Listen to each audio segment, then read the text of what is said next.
Hej, hej, witajcie ponownie na kanale Co jest Grane, gdzie gram w gry w miłym towarzystwie. Dzisiaj natomiast nie będziemy w nic grali, a chciałem was zaprosić na konferencję, prezentację, nie wiem do końca co to będzie, livestream ze studia Grinding Gear Games, którzy, mam nadzieję, sprzedadzą nam sporo nowych informacji odnośnie bety Path of Exile 2, która startuje 6 grudnia, czyli za jakieś 2 tygodnie.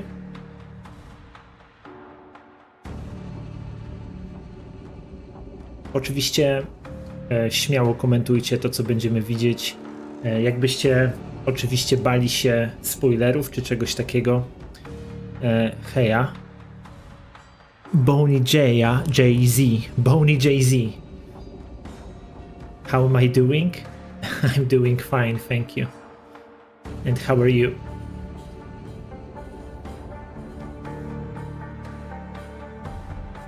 By the way, this is a Polish stream, so I will probably be switching to Polish.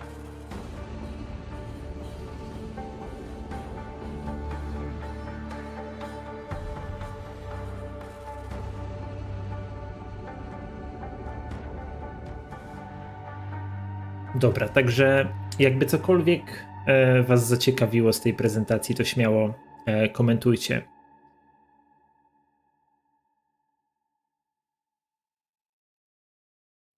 Jakbyście woleli oglądać też wersję w oryginale, to w opisie tego streama jest link do bezpośredniej transmisji ze studia GGG na Twitchu. Także nie obrażę się, jak sobie tam pójdziecie. Boney Jay-Z, do I stream daily? Most of the time. Not always, depending on the time, but yeah. Like usually I do stream daily, but it's like hour and a half, 2 hours most of the time. Usually more on the weekends and when I like have a day off or something.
Pięć minut zostało do startu.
Dobra, niecała minuta do startu.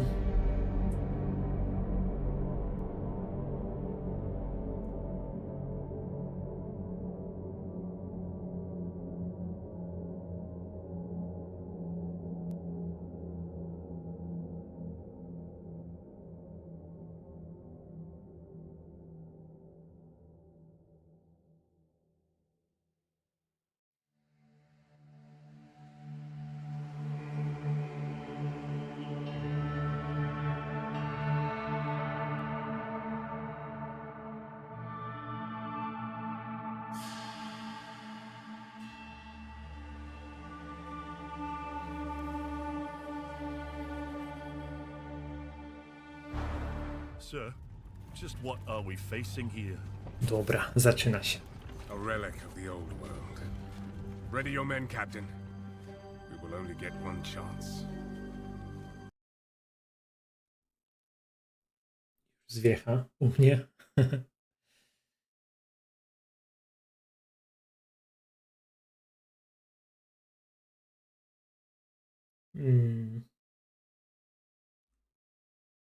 Odświeżanko.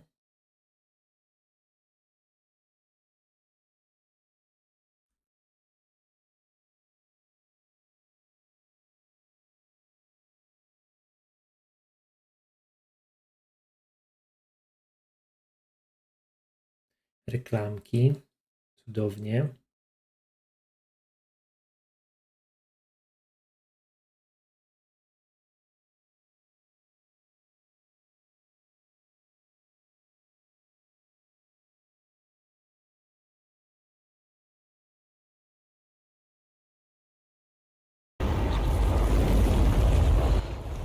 Dobra, jesteśmy z powrotem.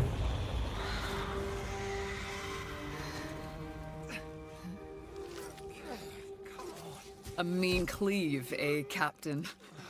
Rookie can't even lift his own sword. Captain Oren?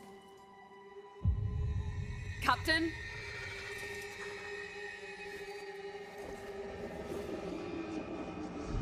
It's here.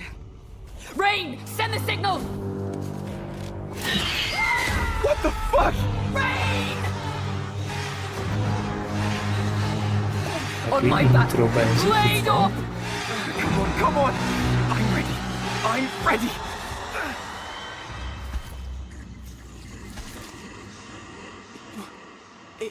It's a man!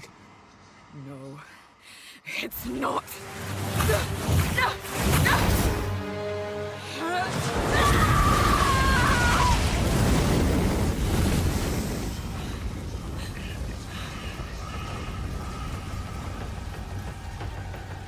Run.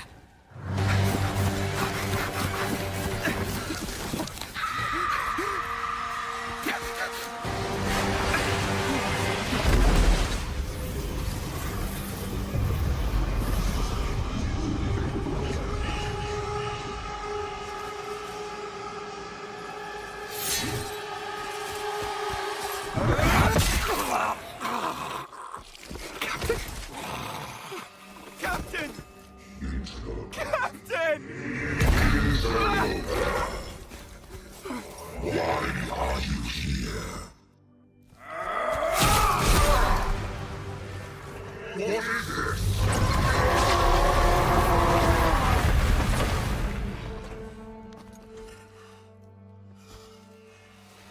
Stop! Humanity isn't ready. On your feet, lad. Sir, the captain, You'll be fine. Here.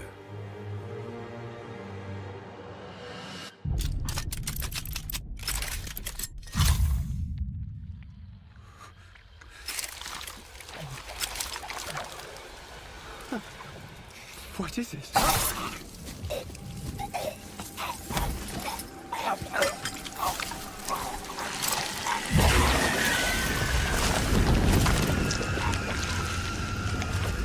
Get the body. Stop. Mortal. It can still be contained. You don't know what you have unleashed. Your kind no longer control this world. We cannot destroy your body, it's true. but you will watch as we destroy everything you have built. Bind him!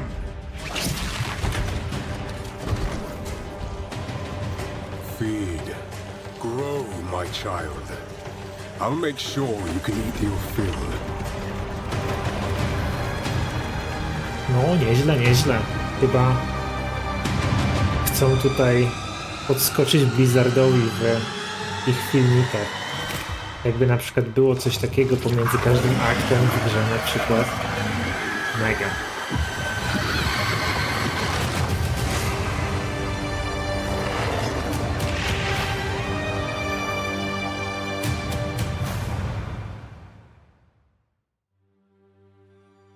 Hi, I'm Jonathan Rogers, Game Director on Path of Exile 2. Now, Path of Exile 2 is going into early access in around 2 weeks on December the 6th. But even though it's early access, this isn't just some small taste. The game is huge.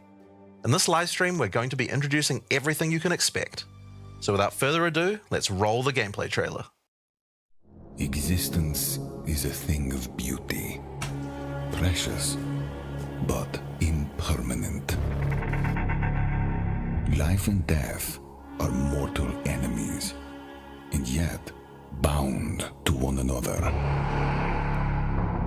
The continuation of life must be protected at all costs. Some have said, my methods are brutal.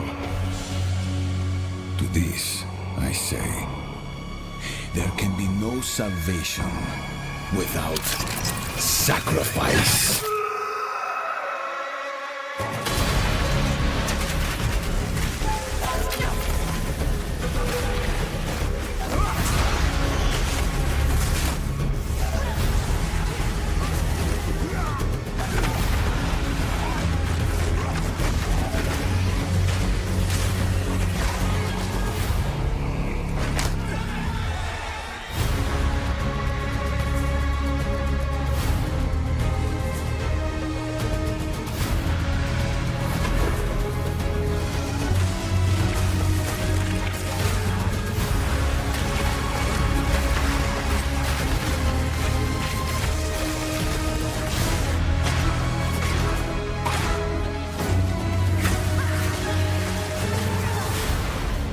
We are faced with the end, and I will do what I must.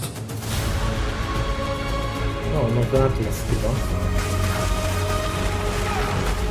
Ładnie wyglądał.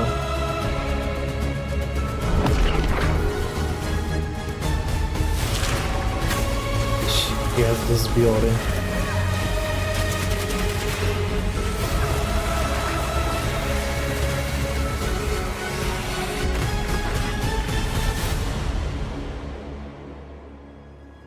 Those who obsess with death,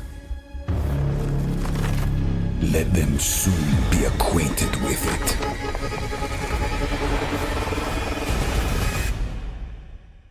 Now, as you just saw, even in early access, Path of Exile 2 is a big game. It's actually been 5 years since we announced PoE 2, and over that time we've revealed a lot, but it's been in bits and 5 pieces. lat. It's pretty hard to keep track of it temu all, so ogłosili today we're going to do a dwójeczkę. full rundown of all the content that will be available at the start of early Szybko ten access. czas leci jak Classes, zawsze. character progression systems, and for the first time, a full overview of the end game. This is going to be a big one, so get comfortable. For Fajnie. 20 years, Rayclast has been free from any Zobaczymy sources of klasy i corruption. endgame But the Count of między Ogham, innymi. tempted by promises of power, intends to harness it once more. The dead are rising, monsters are mutating, and madness is spreading. Under the dark influence of corruption, the Count doles out sentences of death to any who would question him.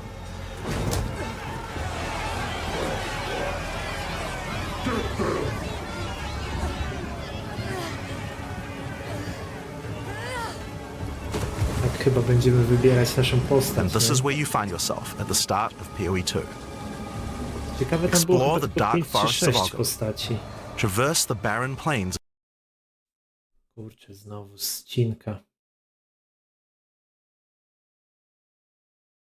Chyba za dużo ludzi chce to oglądać niestety. The Vesteri Desert, Dobra. and delve into the Potknęło się. jungle ruins of Utsal, an ancient Val city. There are challenging Hmm. monsters, hidden rooms, lost camps and treasures, roaming merchants, and of course, unique bosses. No two areas are the same. It falls to you to track down the seed of corruption, the source of all this devastation. On the way, you'll face fearsome monsters, meet strange characters, forge unlikely bonds, and uncover lost civilizations. But first, you'll need to pick a class. Now, Early Access will initially have 6 classes available. A, okej. Let's have a look at them. Czyli The 6 monk klas is a będzie fast... w Early Let's have a look at Accessie. them. The monk is a fast and furious melee fighter. He dashes in and out of combat and has mechanics that involve building up and keeping momentum. Like all classes in PoE 2, you'll want to use a wide variety of skills to mix and match Nie musi być low latency. different combos. To get new skills, you will first need to find skill gems. Using a skill gem will open the gem cutting menu, which shows all the active skills available in PoE 2. You can choose an existing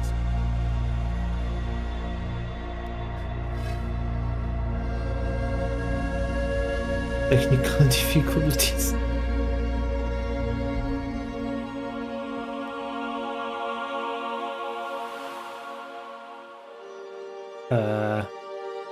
To jest u nich na streamie? Po prostu im coś przestało działać? Chyba.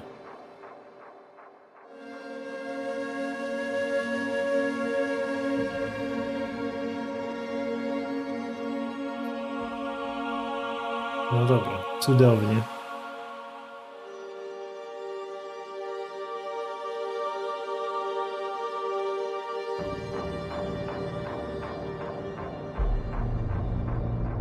Co tam czat pisze?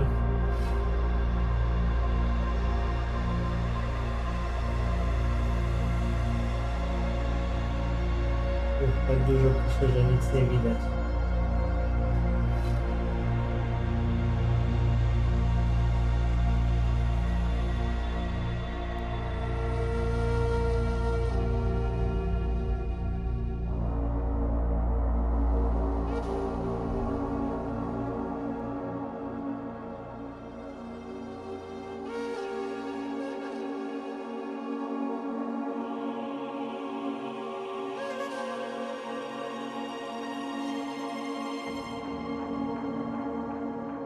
Niestety coś czuję, że premiera samej bety też pewnie zobaczymy taki ekran, niestety. Jak nawet ze streamem jest problem, pewnie tyle ludzi chce to obejrzeć.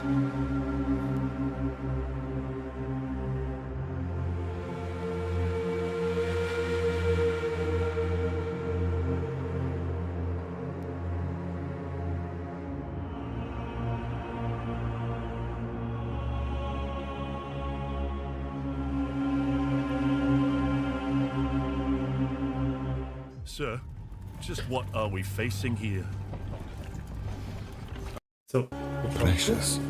A i teraz przebijają. power intends to harness. Ojoj.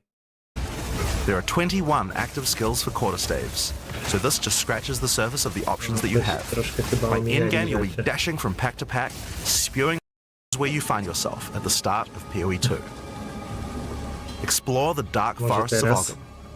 Traverse the barren plains of the Vesteri Desert, and delve into the jungle ruins of Utsal, an To są ancient te Val 3 city. akty chyba, które będą w becie. There are challenging monsters, hidden rooms, lost camps and treasures, roaming merchants, and of course, unique bosses. No two areas are the same. It falls to you to track down the seed of corruption, the source Seed of all of this devastation. corruption.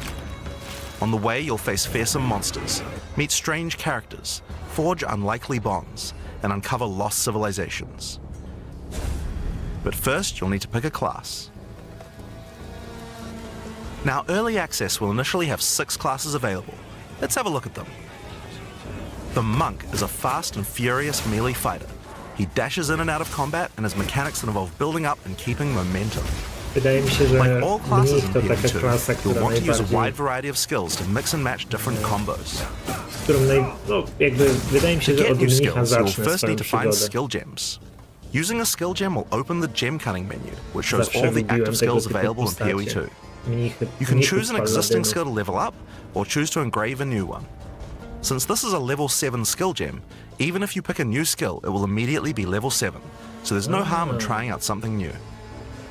The monk primarily uses the quarterstaff. There are 3 schools of martial arts: lightning, ice, and wind. But don't think you have to stick to just one. The best combos are going to involve mixing elements of all 3.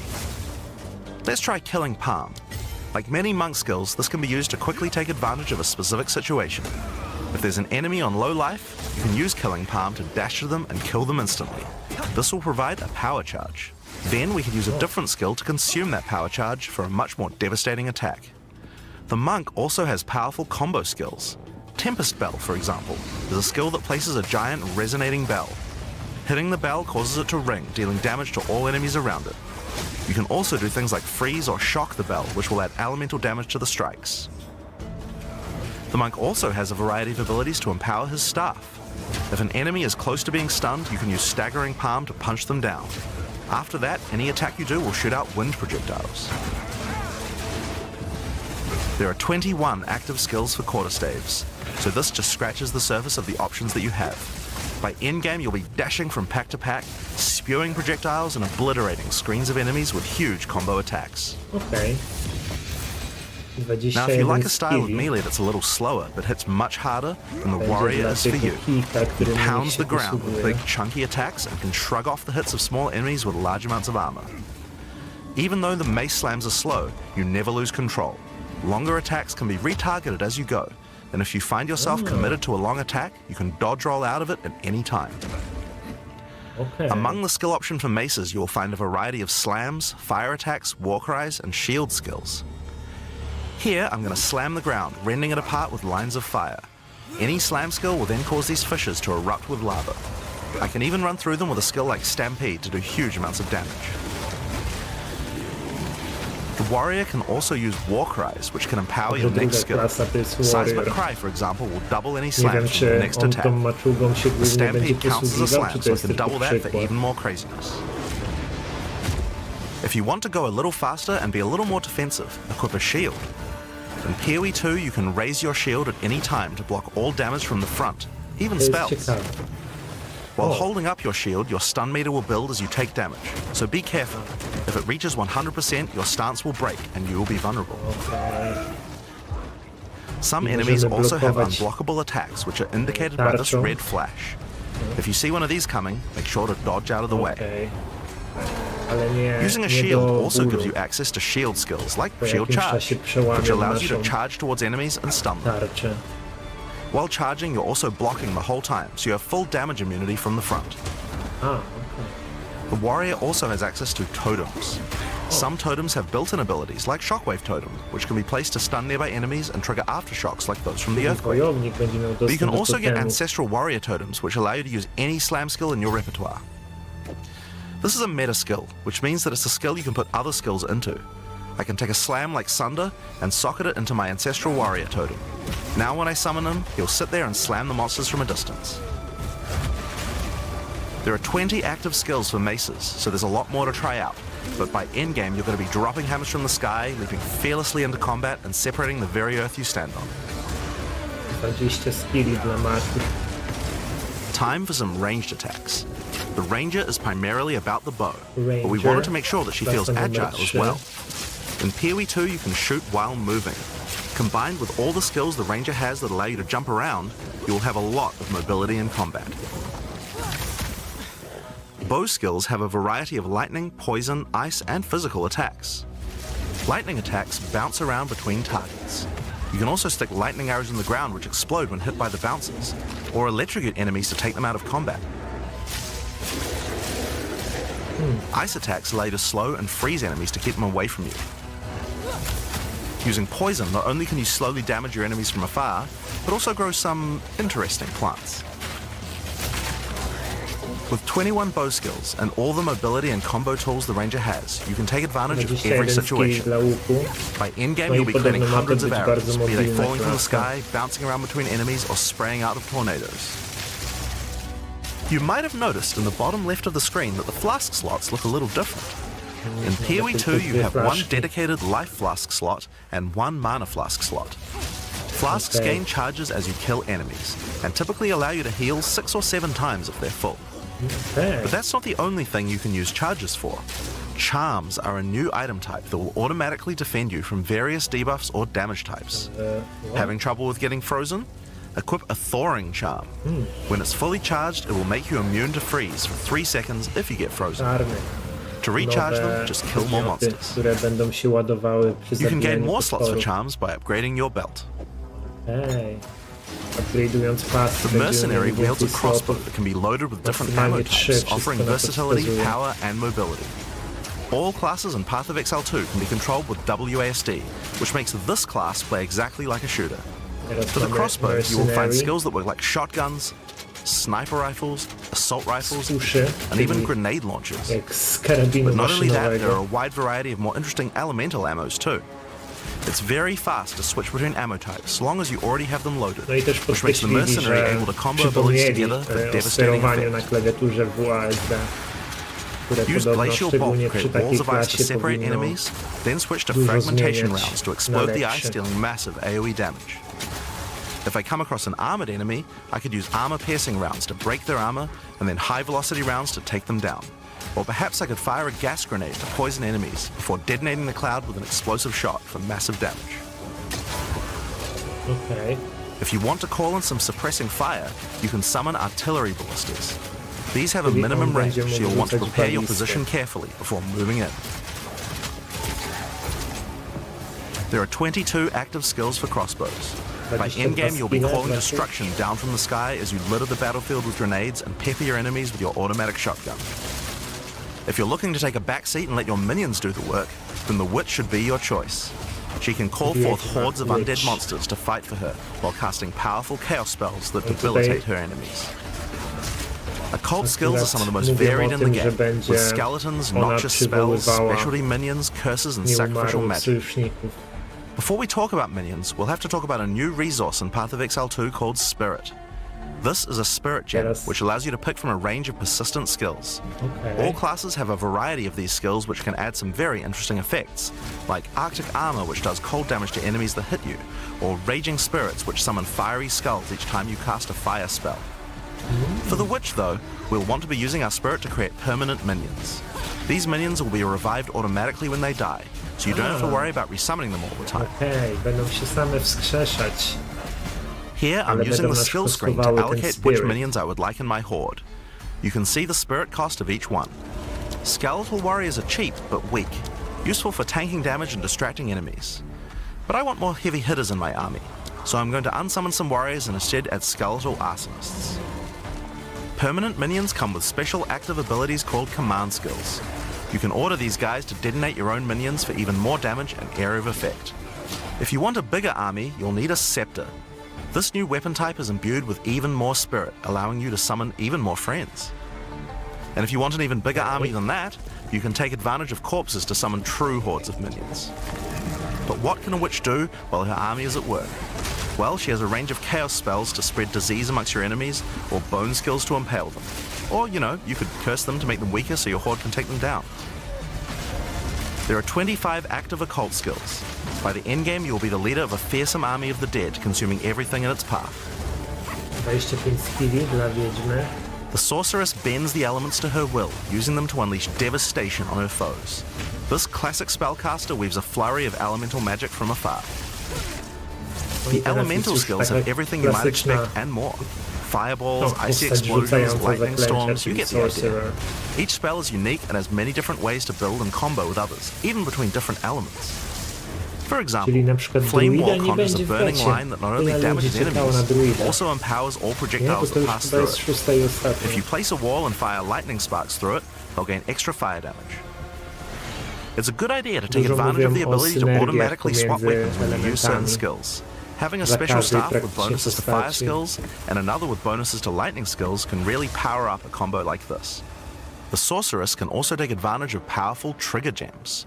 For example, you could grab the Cast and Ignite gem and use it with Firestorm. As you ignite enemies, a counter will go up in the top left corner. When it's full, a Firestorm will automatically be cast at the enemy that was ignited. There are 25 active elemental skills. By endgame, you'll be firing off projectiles left and right as you rain down elemental storms on your foes. Now, those are the characters that will be available at the start of Early Access, but we will be adding 6 more character classes with just as many skills and options as these. There's a lot more to come. 6 There's dodatkowych one more klas important thing to dodadzą mention about później. skills. Even though we talk about them as belong to each class, in reality there are no restrictions. You can use all these skills on any class so long as you have the attributes. For example, a Podkreślili, poison że ranger might będziemy want to try out mogli using occult curses to spokojnie increase her używać, poison damage. Or a monk might want to trigger zaklęć z elemental innych ice klas, walls to use także with his glacial będzie cascade totalna combo. dowolność, o The ile possibilities tylko for cross-class combos are spełnimy practically unlimited. wymagania, We're jeśli looking chodzi o forward to what nasze kind of things you guys might statystyki. find. Now, Path of Exile is a game known for build customization, and we haven't even scratched the surface of what is possible yet. So let's talk about support gems. Support gems. Path of Exile 2 has a system of support Wsparcia. gems that can be combined with your active skills to dramatically change the way they work. If you find a support gem, then right-clicking it will open up this screen. Czyli supporty Here też you są will w find a tych variety of ranked recommended support gems for each of your skills that you can pick between. For example, this is a multiple projectiles support gem and can be used to add multiple projectiles to any skill. Normally, when you fire a grenade, it'll look like this. But if we add multiple projectiles, then you get 3 of them. Once you have the gem, you can also freely move it between any of the skills on your character. If you want to have a multi-shot sniper rifle instead, then simply move the gem over to your high-velocity round skill. Generally speaking, if it sounds like a support gem should work with a skill, then it will work. So it's a good idea to experiment. Note that you can only have one of each support gem on your character, so you'll want to think carefully about which supports can be used best with Też each jest skill duża for maximum zmiana, że damage. ten sam Now, if you claim want to stick to the wsparcia będziemy mogli mieć recommendations, tylko you na should have a jednym perfectly skillu. good time. But if you want to experiment a bit more, then uncheck that recommended button and you can see the full list of supports that will work with your skill. There are hundreds of support gems to choose from, and even we don't know the results of all the possible ways these can interact. Each skill can have up to 5 supports socketed into it, and if you're clever, you can come up with some pretty interesting ideas. Now, all of this is just scratching the surface. You can make frost vortexes, break people's armor, make minions explode, make skills repeat, make enemies set each other on fire, cull enemies, or pin them to the ground. Supports let you drastically change the behavior of your skills and create your own unique build, or at least follow someone's OP build guide. So, speaking of builds, let's talk about one of the most iconic Path of Exile systems, the passive skill A, tree. drzewko pasywów. Yes, it's huge. There are over 1,500 nodes on there. Now, a lot of people open the tree and can get a little 1500 intimidated at nodów. first, but try not to be scared. There are lots of options, but at its core, it's pretty simple. Each level you get 1 point to put into the tree. Each class starts at a different location, but they all share the same tree. Around your section of the tree, you'll find relevant bonuses for your character. You should be safe in the knowledge that there aren't many wrong choices here. Almost all the starting nodes will be useful for your character in some way. But if you do happen to make a choice you regret, you'll be able to respec any nodes you've taken by spending a little bit of Ten gold. Hooded One, ten z tego filmiku na starcie. Now, the tree is generally divided up into clusters which have similar themes. In each cluster you will find small nodes that give simple bonuses like increased damage, but the real power comes from notables. Notables normally have much more interesting bonuses, and they tend to care a lot more about how your build works and what skills you're using. For example, in the mercenary area of the tree, this one gives a 25% chance for crossbow skills to not consume a bolt. And here's one that gives grenades a chance to blow up a second time. Okay. This one gives a chance for projectiles to rebound off terrain, as well as giving you some pierce chance to make that more likely. Note that even though this is in the mercenary section, this would work with projectiles from all classes, so there are often reasons to go to different areas of the tree. In order to get between these clusters, you will generally have to allocate nodes in the attribute highways. Attribute nodes allow you to pick which attribute you would like to use, Tak, so to it's jest very też easy ta to get zmiana, points for any attribute o that your której gear już might zresztą need. wspominałem w jednym You can change filmie. which attribute these nodes give you for half price at the respec vendor.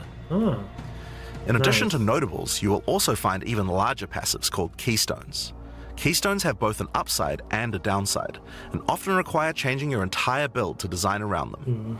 A great example is Giant's Blood, which allows you to wield two-hand weapons in a single hand, but doubles the attribute requirements of them. You can use a two-hand mace with a shield, or even dual-wield them.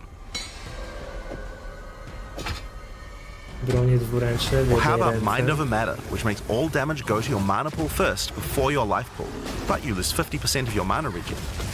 Skills like these can be tough to build around, but if you're up for the challenge, they can be very rewarding.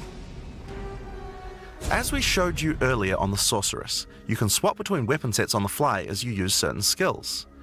One of the new features in Path of Exile 2's passive tree is that you can choose to have your passive tree change as you switch between weapon sets to take advantage of specific bonuses on the tree. For the Sorceress, you might want to change between fire and lightning specialization. Or you could switch between one hand and a two-hand setup in order to be able to block boss attacks while following up with heavy hits from your bigger mace. Or perhaps you could have a full curse setup on your witch to debuff enemies before switching to a chaos degen build for maximum damage. If you want to stick with just one weapon set, you can just use these specialization points as bonus points to invest however you like, but creative players will find plenty of opportunities with this system. You can get weapon specialization points throughout the campaign from optional bosses and quests. For example, if I manage to defeat the Crowbell, I'll get a weapon specialization book. There are lots of other permanent boosts available from the campaign too. On the map, you can see icons that indicate the many optional encounters you can find. Okay. Some of them have permanent character boosts, and others have powerful items. If you're having Mapce trouble getting będziemy past a widzieli boss, it wszystkie might be a good idea to opcjonalne explore and cele see what you can i find. jaką nagrodę możemy For example, dostać. if you defeat Blackjaw the Remnant, you'll gain a permanent increase to fire resistance. One of the most important finds are spirit bonuses. You can find the first one here in the canopy in Act 1. Defeat the boss in this area to acquire a permanent addition of spirit. The permanent buffs you gain from spirit are very powerful, and every class will find a use for them, so make sure you hunt down these upgrades. There's one in each act. Now we haven't even talked about the most important element of W character każdym progression, akcie znajdziemy items. That's why we're all here, right? jednego bossa, który Items da in nam Path of bonus Exile can be do broken down into Spirit. 4 rarity groups: normal, magic, rare, and unique.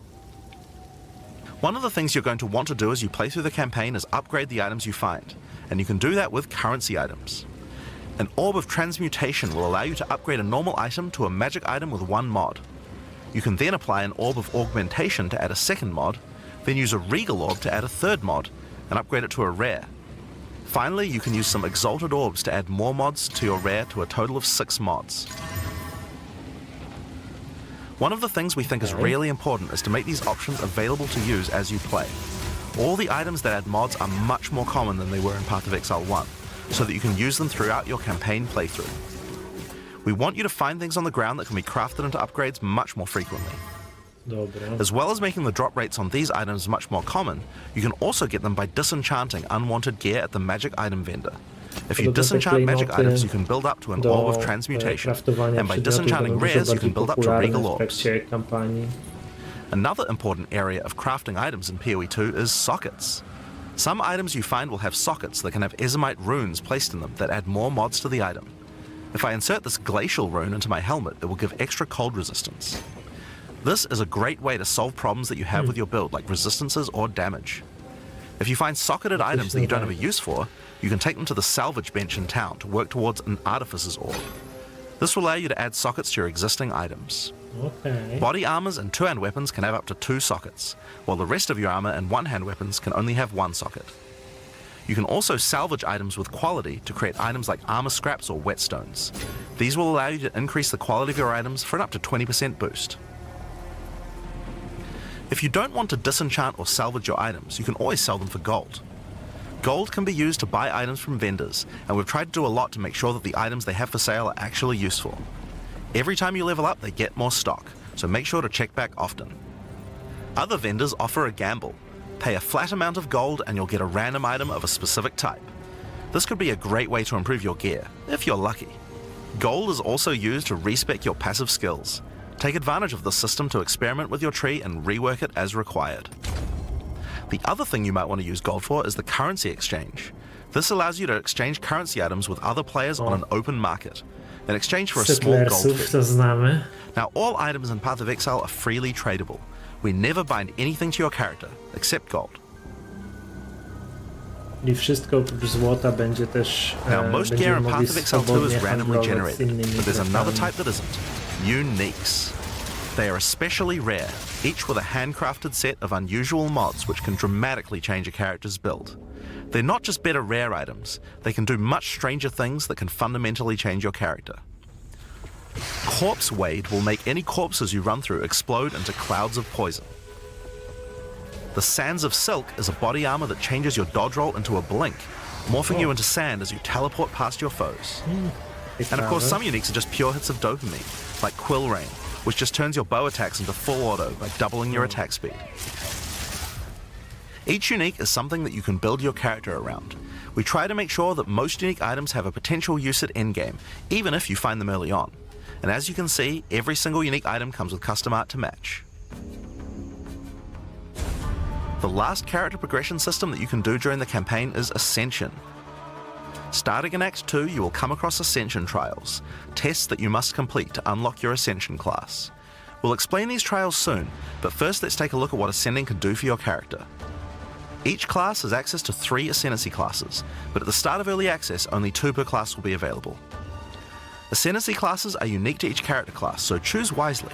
They can drastically affect how you build your character. Dwie ascendencje będziemy mieli dostępne na starcie. As a sorceress, you could become a Stormweaver, a master of the elements. Tempest Caller causes elemental storms to be summoned each time you do a critical hit with a spell. With Strike twice, you can stack 2 copies of Shock for more damage. And going deeper into the tree, you can make all your damage types apply Shock. Make a Shock build from any skill. Alternatively, you could become a Chronomancer and command time itself. She literally has the ability to stop time with Time Freeze. Not only that, but she has many other time manipulation abilities. Using Temporal Rift, she can teleport back to a previous location, resetting her life and mana back to what it was. Or with Time Snap, she can reset all her cooldowns and cast all her spells again.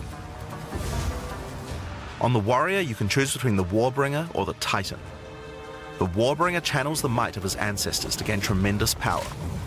Using Answered Call, you can summon ancestral spirits linked to each of your totems. With Jade Heritage, you can encase your body in a protective layer that absorbs all damage until it breaks. Warcaller's Bellow allows you to explode the corpses of your enemies. And with Great Wolf's Howl, you can ignore the cooldowns of your war cries. Let all that anger out. The Titan class is all about hitting big. With Earthbreaker, every slam is a chance to create an aftershock. With Crushing Impacts, every hit becomes a crushing blow, which will allow you to stun your enemies with ease. With Surprising Strength, you can take advantage of stunned enemies to deal 40% more damage. As a ranger, you might choose to be a Deadeye, an expert markswoman who can take down foes with style. With Endless Munitions, every attack gains an extra projectile. With Gathering Winds, she gains a small increase to movement speed with every attack. But be careful, she loses them when getting hit. With Eagle Eyes, she will never miss, allowing you to stop wasting all those passive points on accuracy. Alternatively, you could become a Pathfinder, the master of flasks and poison. She can choose from one of several throwable concoctions, allowing her to spend her flask charges to throw explosive bottles that deal various types of damage. A bleeding concoction will make your enemies bleed, while a fulminating one can shock your enemies, allowing you to do extra damage. Contagious Contamination allows her to spread poisons between her foes, while Overwhelming Toxicity doubles the number of stacks they can be infected by. Running Assault allows her to move much more quickly while firing, while Relentless Pursuit makes her totally immune to being slowed by enemies. The Witch can ascend into the Infernalist or the Blood Mage. As an Infernalist, she can summon a loyal Hellhound companion. The Hellhound sets enemies on fire, as well as taking a percentage of the damage if the Infernalist gets hit. With Pyromantic Pact, you can turn your mana into Infernal Flame. As you cast more spells, the flame builds up, and if it overflows, you'll take damage. Using Bringer of Flame, you'll want to make sure you keep the flames topped up. While your Infernal Flame is above 30%, all damage from you and your minions will ignite enemies. She can also transform into a literal demon. While in demon form, she takes an increasing amount of damage. but her cast speed and damage increase rapidly as well. So if you're planning on transforming into a demon, make sure you stack a lot of life recovery. She can also become a blood mage, a master of life and energy. All blood mages must pay the price of making skills cost life as well as mana, but in exchange, every monster they kill will drop life remnants, which allow them to quickly gain back that life. Kuleczki z życiem. With Crimson Power, she can gain large amounts of extra life, and with Vitality Siphon, she can use her spells to leech life back as well. Once you've got a significant amount of life, you can use Gore Spike to make your critical hits deal incredible amounts of damage. A monk who is in tune with the elements might become an Invoker. With Elemental Expression, the Invoker will create waves of elemental power each time he does a critical strike. With Faith as a choice, you gain the ability to meditate, allowing you to double your energy shield. Choose between I am the Blizzard or I am the Thunder to specialize in cold or lightning. And I Shall Rage will allow you to turn into an unbound avatar. Each time you apply a status ailment to an enemy, you gain Unbound Fury. When you have enough, transform into an avatar to deal way more damage and inflict even more elemental ailments. Some monks choose to reach into the darkness instead. The Acolyte of Chayula can exchange their mastery of spirit for darkness, a resource that can be utilized to both absorb and deal damage. The Shroud of Darkness will protect you from all damage incoming, but if you take Grasp of the Void, you will deal extra chaos damage from all the darkness you have. Their Dark Pact offers greatly increased resistances to chaos damage and can allow their mana leech to not only happen instantly, but apply to their energy shield as well. Another node you can take is Waking Dream, which allows you to see into the domain of the Breach Demons. There you will see the Flames of Chayula that can be taken to gain life, mana, and damage. The Mercenary has a job to do, but which job suits you? You might choose to become a Witch Hunter. Obsessive Rituals will give you a sorcery ward, allowing you to defend yourself against elemental hits in exchange for less defense against attacks. With Zealous Inquisition, your enemies have a 10% chance to explode on death. The chance is doubled against demons and undead. With Judge, Jury, and Executioner, your initial hit against enemies can deal up to 30% of their life and damage, if you're lucky. This is great for hunting powerful bosses. And with Witchbane, you can break your enemy's concentration, preventing them from casting spells as often as they would usually do. You could also choose to become a Gemling Legionnaire, enhancing your abilities by embedding gems directly in your flesh. Integrated Efficiency will give you extra skill slots. Thermatological Infusion gives you extra maximum resistances as you socket more and more support gems. Adaptive Capability allows you to use any color of gem without worrying about attributes, while Crystalline Potential adds extra quality bonuses to every gem socketed into your character. So those are the Ascendancy classes for the start of Early Access. But one thing we haven't talked about yet is how you ascend in the first place. Ascension in Path of Exile 2 requires completion of one of the Great Trials, which you'll find as you progress through the campaign. Each one is associated with one of the major cultures of Rayclast. Located in the Vasteri Plains are the Maraketh, a culture of rich tales and brutal traditions, who must do whatever it takes to survive in the desert. The highest position in Maraketh culture is a Sekima, and it is not a title given freely. All aspirants must complete the Trial of the Sekimas, a grueling gauntlet that will test their strength, will, cunning, and patience. To enter, a warrior of the Maraketh must prove their worth by trapping the soul of a djinn in a coin, and you are no different. Once you have earned your coin, it may be placed on the relic altar to begin the trial.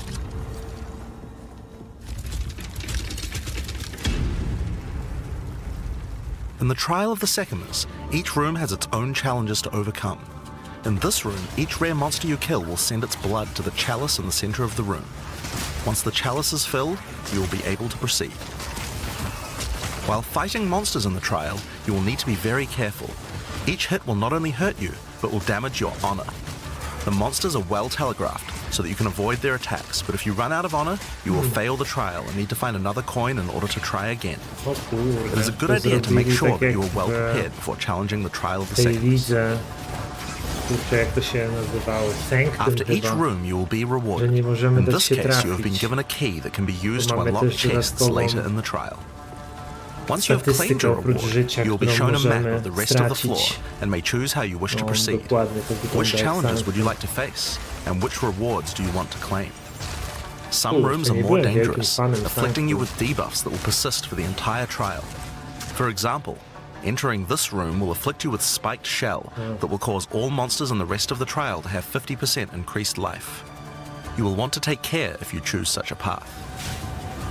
There are many different challenges and rewards as you journey through the trial. Deadly traps, waves of monsters, and strange artifacts will test your honor. As you progress, you'll be able to gain boons from the Jinn, which will help you on your journey. For example, the Sekima's cloak will revive you once if you die, giving you a second shot at a run. One of the rewards you may find is sacred water, an extremely valuable and treasured resource to the Jinn and the Maraketh. Trading it with the Jinn will allow you to receive many benefits. You can recover honor, gain additional boons, or remove afflictions. At the end of the floor, you'll find a powerful boss which will truly test your limitations. In order to ascend, you will need to defeat him.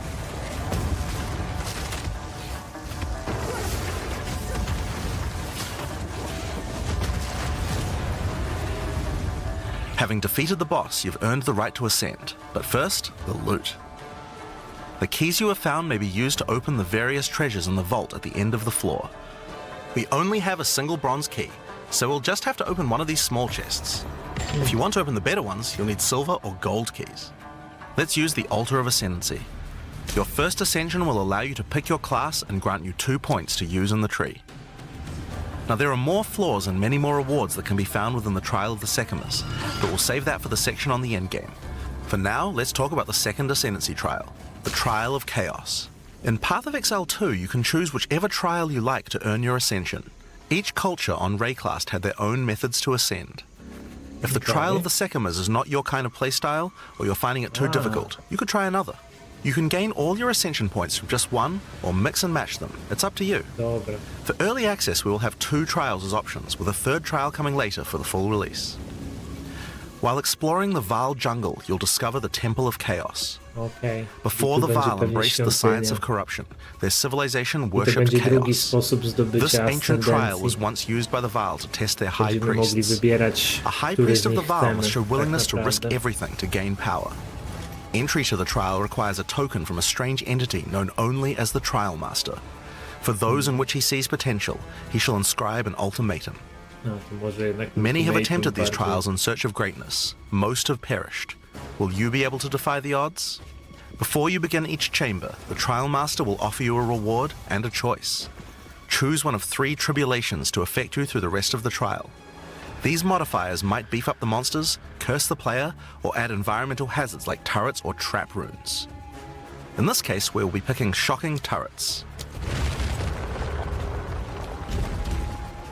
As you enter the room, the Trial Master will fill it with hazards to test your commitment. In this case, you must destroy all the monsters that fill the room, while dealing with the lightning projectiles from the shocking turrets.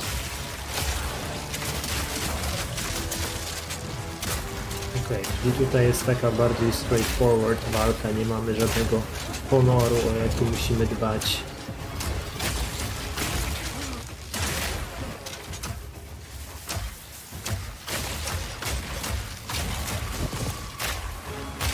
Już widzę siebie bardziej w tym wariancie. After each room, you will need to make a choice. Take the rewards you have earned so far, or go double or nothing. Increase your rewards, but take on more risk. Each tribulation you add is minor on its own, but they quickly stack on top of each other and can become overwhelming. There are many types of chambers in the trial. Each will test your resolve in different ways. This one simply requires you survive for a certain amount of time. Another requires you to escort the stone idol through the level as elevators full of monsters descend to attack you. Should you be able to get through the first 3 chambers, you will face your first boss. The order of the bosses is random, and combined with the tribulations you have selected, the fight will never feel the same. Okej. After defeating the boss, you may claim your rewards. Of course, there are the items, but you also gain the right to ascend. If you already did the Trial of the Sekimas, then you can claim 2 more points to add to your Ascendancy class. Now, it's possible to go much deeper. There are more bosses, rewards, and risks to take, but we'll talk more about that when we get to endgame. So how about we talk about that now? So far, we've only been showing you footage from the campaign, but some people would argue that the end game is where the game truly begins. Something that happens almost every time a new action RPG launches is people saying, there isn't enough in-game content.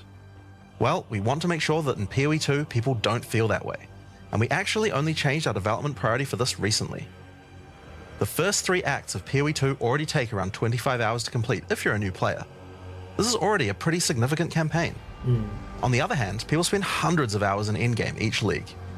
We realized that finishing the rest of the campaign for early access was actually a bad idea. Instead of having acts 4 to 6 in early access, we could concentrate on endgame and make that great. For new players, a 25-hour campaign is already a huge game with lots of content. But for existing action RPG players, what you mostly care about is all the endgame challenges to overcome. So several months ago, we switched the entire development team's focus over to making endgame content. At the start of early access, there will be 50 bosses and around 400 monster types. But the great thing is that the rest of the game is like 80% there. We'll be adding content to roughly double the size of the game during early access and into release.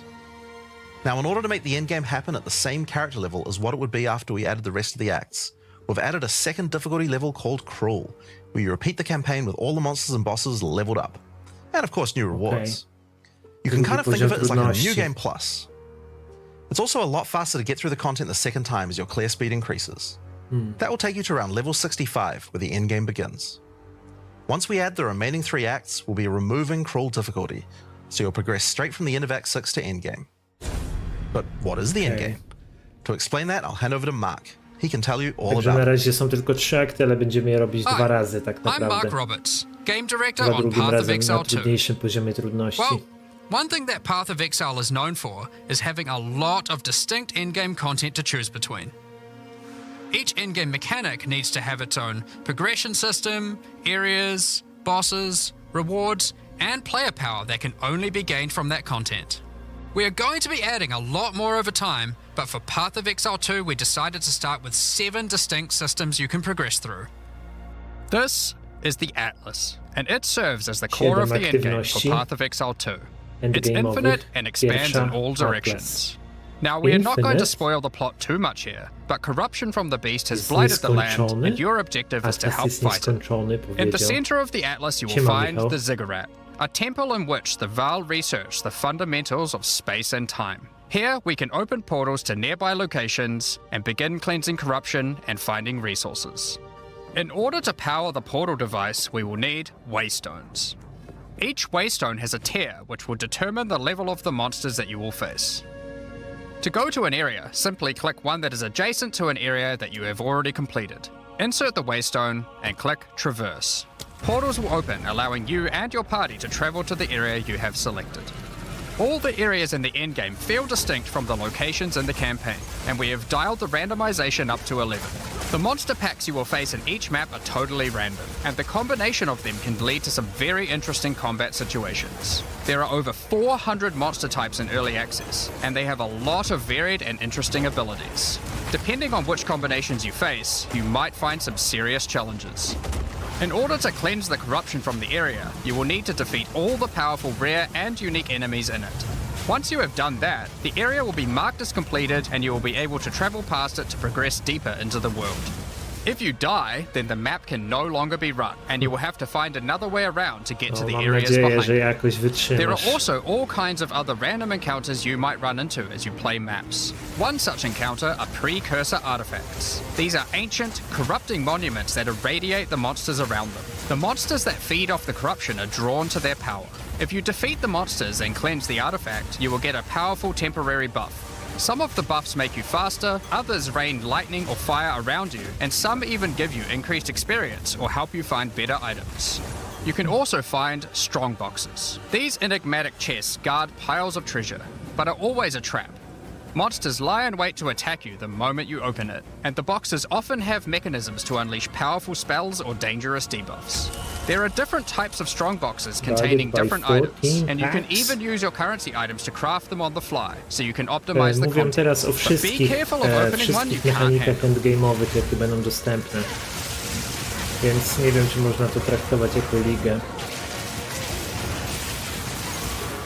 Sometimes you'll discover monsters frozen in essences, solidified Esencje, crystalline corruption. strongboxy. These dangerous Mówili monsters can oczywiście be o broken free. Atlasie jako If you takim, defeat który them, podobno the ma być essence they drop can nieskończony. be used to upgrade normal Nie items to wiem. magic items with a guaranteed Jak to ma mod from a działać? category. For example, we Jeszcze could use było this one on coś some boots to podobnego, może ensure a trochę do movement speed rytuału. mod. Ma być chyba 7 łącznie tych rzeczy. Rarely, essences will also drop that allow you to upgrade magics to rares, adding the guaranteed mod. Odpoczywaj, odpoczywaj.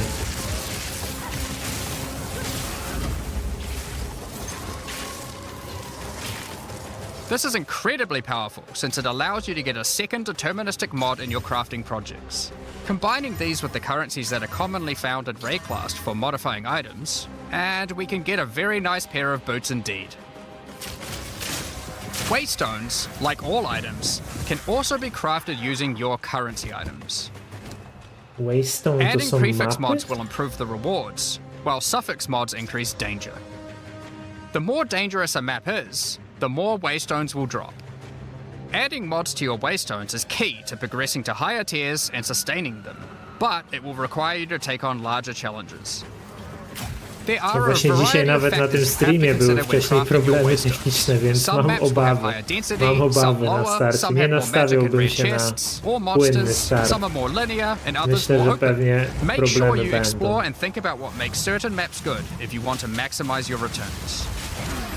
As you cleanse corruption from higher and higher tiers of the Atlas, you will gain points that you can spend in the Atlas tree. This tree allows you to juice the danger and Drzewko rewards of Atlasu. all areas in the endgame. Na razie chyba trochę You could skromniej increase the number of wygląda. monsters, the number of rares, the number of precursor artifacts or strongboxes, even the quantity of item drops. As you explore the in-game world map, you'll notice various different biomes, Ładnie ten from atlas snow-capped wygląda. mountains to dense jungle valleys. Most maps are restricted to certain biomes. As you continue to explore deeper into the Atlas, there are all sorts of things to discover. These cities are constructed by different peoples of Rayclast and have specific items that can be found there. These strange structures marked on the map don't appear to do anything for now. Perhaps you'll work out how to use them later. You might find Oh. unique maps like Untainted Paradise, an undisturbed island full of beasts that give an extreme amount of experience. You may even find a lonely man just enjoying his retirement who will give you a unique item for free. In addition, you can find special areas that would make a good spot No to tak, set up trochę camp. wygląda jak mapka z Clear Heroesy, these areas of rzeczywiście. their hostile Taki inhabitants, vibe and z you'll be niej able to claim them as your own wycieka. hideout. You can decorate your hideout as you Wylewa see się. fit and invite various NPCs to join you there to create your own personal base of operations. A great tool for exploration are towers. These mysterious precursor constructs are dotted around the Atlas. Completing the tower will reveal a large area around it, allowing you to scout out your next challenge. There are lots of things to find, so keep looking. Some sections of your Atlas are influenced by corruption. This adds extra modifiers to the maps in the region, increasing difficulty and rewards. Here, slaying monsters in close proximity to each other will cause the vestiges of corruption within them to merge together, forming powerful and grotesque abominations. You may have noticed while looking at the Atlas that some of the areas have these icons above them. The icon indicates that the area contains some kind of special encounter. This icon indicates that the area has a powerful boss. Because only 1 in 4 maps contain a map boss, we are able to make them very powerful Jedna and na very 4 rewarding. mapki ma These bossa? bosses come from the campaign, but have had their difficulty increased with changes to AI and some of their abilities. It's worth noting that because you can see where the bosses are, you can choose to take them on or avoid them. If you do choose to hunt bosses though, then you will be rewarded with special points for the nie boss grałem hunting nigdy w section Zelda, of the ale Atlas tak, skill no, tree. The points here will allow Można you to powiedzieć, że specialize jak in boss killing, wieże giving you z much Far greater Cry'a rewards for jakiegoś, defeating them. kurde.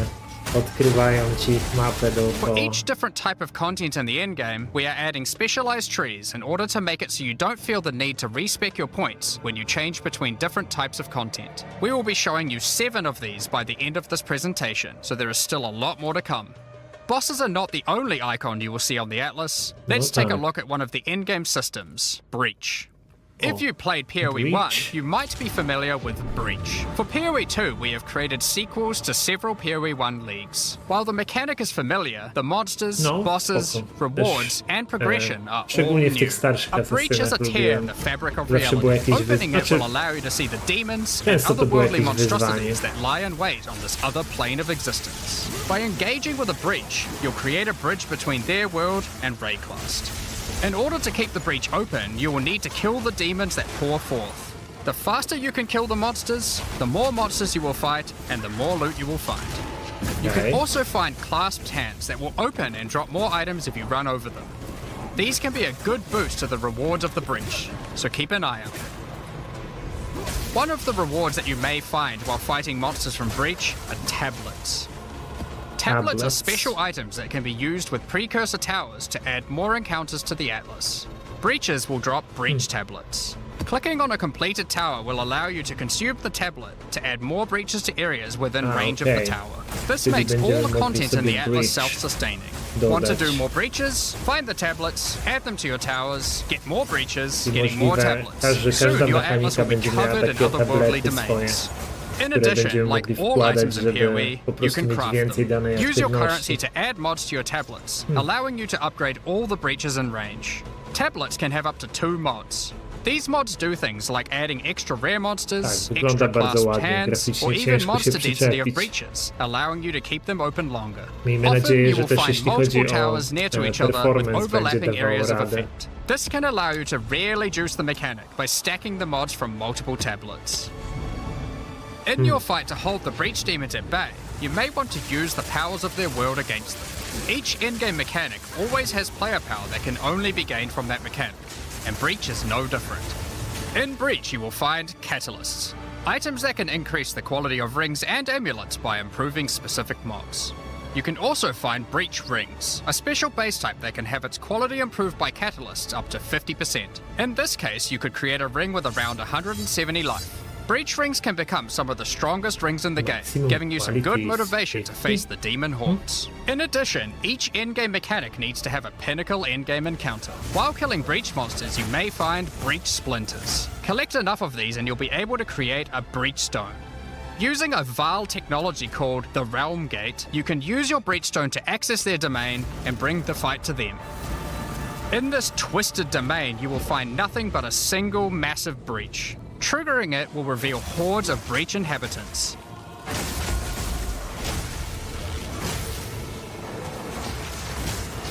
No. I co? I jakiegoś bossa And na should you be końcu? fast enough, you will be able to fight their leader, Zesht. Okay. We that are one. That dreamed. We in nightmare. We that are one. Fate relies Zisht. We who are one.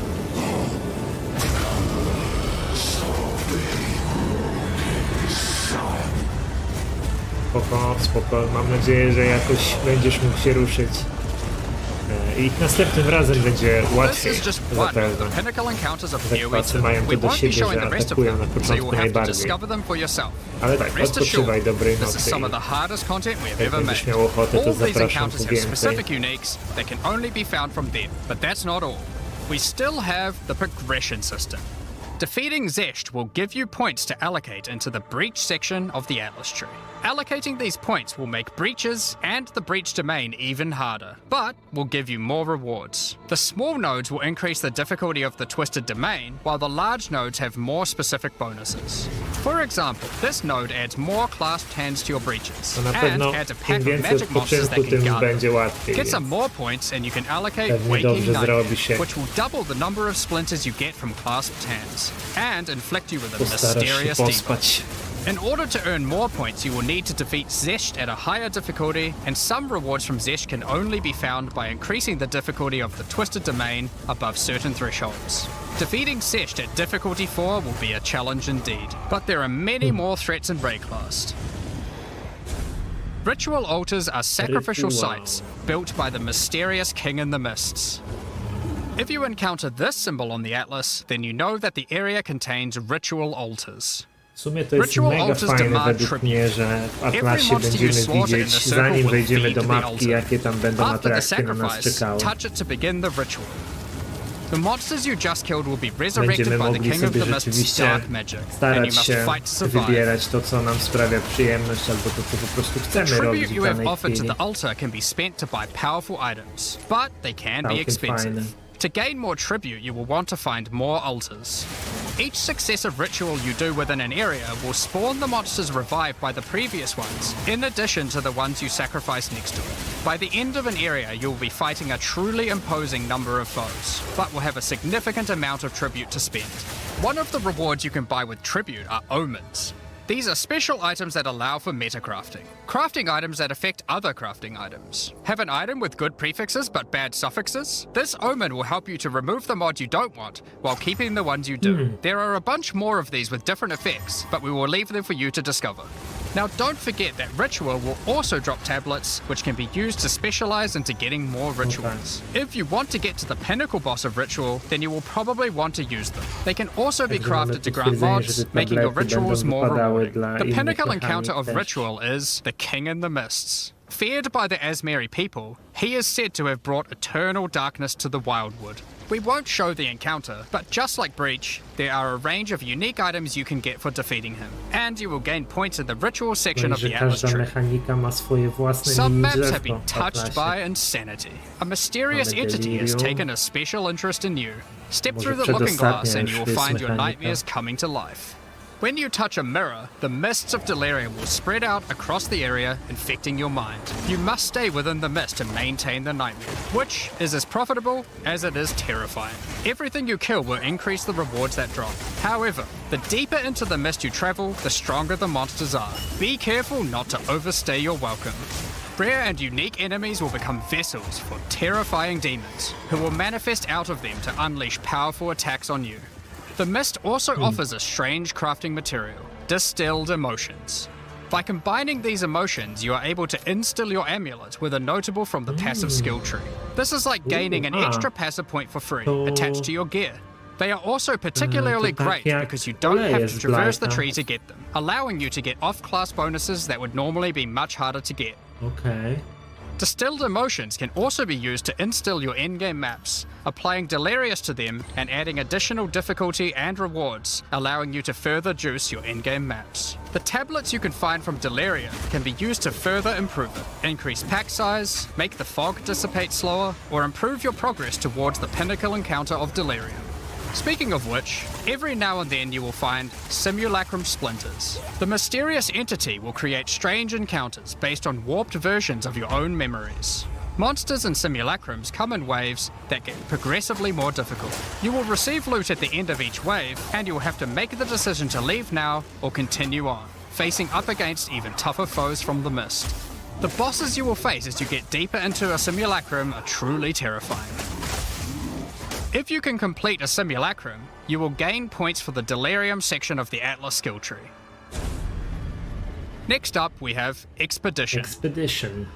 Occasionally, while clearing corruption, you will encounter these Kalguran settlers. The Kalgurans have discovered ancient burial sites with lost Verisium artifacts, and they want you to help dig them up with explosives. The Kalgurans have marked the locations where the relics can be found. Place explosives as best you can to dig up as many as possible. There is just one problem. Corruption has brought the corpses of their ancestors to life, so you might have to do a little cleanup before you can reclaim the artifacts.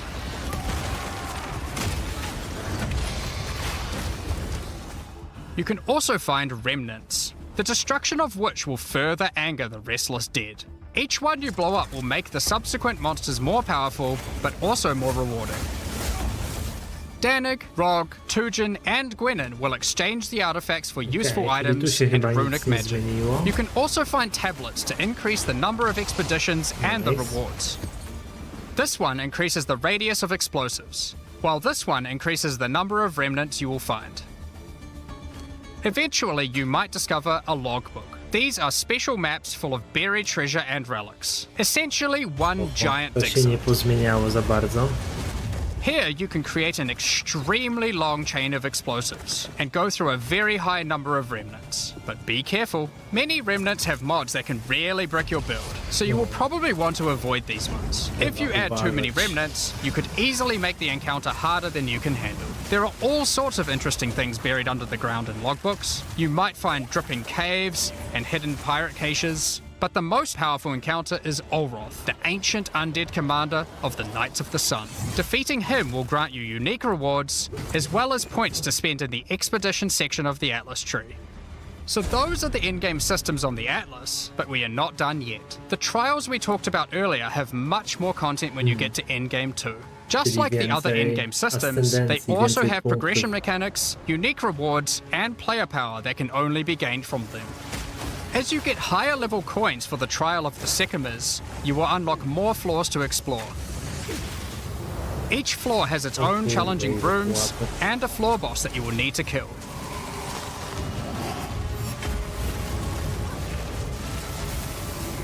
There are 4 floors in total, leading to another pinnacle boss at the end of the last floor, which can only be accessed at endgame. The Trial of the Sycamores is where you'll find jewels, which you can socket into your tree.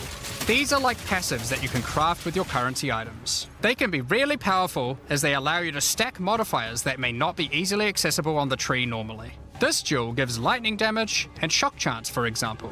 There are quite a few jewel sockets on the tree, so it's possible to gain a lot of power here.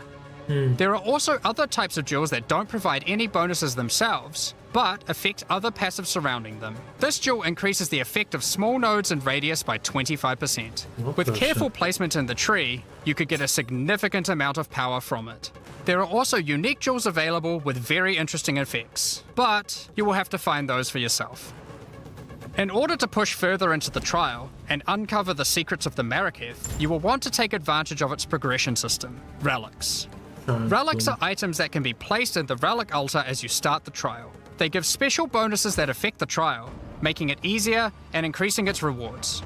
Of course, you can craft these with your currency items, making them even stronger. If you can complete the entire trial overcoming all 4 floors, the final boss will reward you with one of many unique relics. These relics will be consumed when used on your next run, but can reward you with unique and powerful items. For example, this is the Last Flame.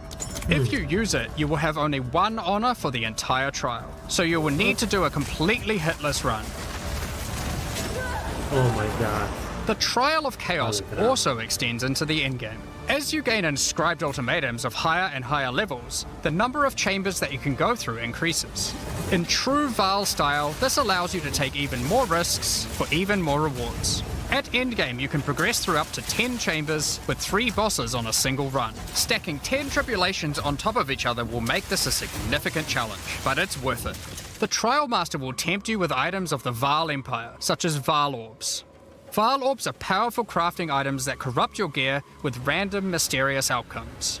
Corruption prevents an item from being modified further, so it has to be the last step of your craft. But it's also the most impactful one. For example, if you use one on your body armor, it might add a new powerful enchantment, or it might re-roll up to half of its modifiers. Vaal Orbs also have the ability to add a socket, allowing you to bypass the normal restriction of how many sockets an item can have. A body armor could get up to 3 sockets this way, allowing for a significant number of mods. Vaal Orbs can even modify uniques. Adding enchantments or sockets to uniques can make them incredibly powerful, but there is a good chance that you will break them as well. The Trial Master will also occasionally offer you soul cores. Originally formed by Chaos, the Vaal sought to replicate soul cores through human sacrifice rituals and blood magic to power their civilization. Soul cores are powerful socketable items, with mods that cannot be obtained from regular runes. Like all endgame content, there is of course a pinnacle boss. The final chamber will drop keys to this mysterious door. Some say this is where the Trial Master himself resides. Perhaps you are willing to take the risk to find out. Had enough yet? Because there is still just one more thing. The most difficult content in Path of Exile 2. While mapping, you might come across this fortress that has emerged from underground, surrounded by an enormous maze riddled with danger. Is the maze preventing something from getting in, or something getting out? This fortress is of ancient origin, and its construction has similarities to the towers and tablets that you have been using on your journey through the endgame. It is clear from the entrance that there are 3 keys required to enter. Local factions are vying for access to the fortress in order to seize the power they believe will be inside. Each of the faction's leaders have managed to get their hands on one of the keys, so you will need to defeat them. Each faction is led by an Uber-Act boss. You can see one of them inhabiting the city, but in order to fight him, you will first need to defeat their 2 lieutenants in the adjacent zones. Be careful. If you fail against either of the lieutenants, or to kill the leader, they will move on, and you will need to find them again. Kill all the Uber bosses and you will gain access to the fortress. We aren't going to spoil it as we can't wait to see you guys attempt it for the first time. But is there a tree you get points in after killing it? Of course there is. This is Path of Exile. There is always another tree. So these are your challenges for PoE 2. As you can Także see, nie this project pokazali is nam crazy pięknego huge, bossa, way bigger than even we ale expected when we started powiedzieli out. co nieco But how do you o gain tym, jak access? będziemy mogli Well, do niego during early podejść. access you'll need a key to get in. To thank our existing PoE supporters who have spent more than $480, we'll be giving you guys a key for the PC version for free. Anyone else who wants one can get one by purchasing one of the new early access supporter packs that have just been released to the store. If you just want early access to PoE 2, then you can get a key in the $30 early access pack. The pack also comes with $30 of points to spend in the MTX store. But we also have a variety of other supporter packs filled with exclusive microtransactions, Okej, points to czyli spend in the store, $30 and even to physical items. najniższy próg, aby The wejść cosmetics do can be used right now in bety. PoE 1 and in Path of Exile 2 Natomiast when early jak access ktoś starts. wydał więcej niż Most of this $450 footage has do been tej recorded pory, in Path to of Exile będzie 1, miał dostęp since za that's where you darmo. can use them Ale to immediately. dosyć duża kwota, nie da się The ukryć. Lord of Ogham supporter pack contains a cosmetic armor set befitting of the Count of Ogham himself. There is also a matching back attachment which has an alternate variant depicting the influence of corruption. Also in this pack you can find a portal formed of the rusted armor of the fallen soldiers in the Red Vale of Ogham, and the offspring of a vicious crowbell boss found in the hunting grounds. This one doesn't look so vicious though. No nie. On top of that, you'll receive the Iron Count's Y-hander to apply to your one-handed or two-handed swords. For those who are wanting to decorate your hideouts with fond memories and tales of Path of Exile's history, you will also get a series of hideout statues. This pack contains the statue of Hillock. For Path of Exile 1's closed beta, each pack contained a true New Zealand icon, the Kiwi.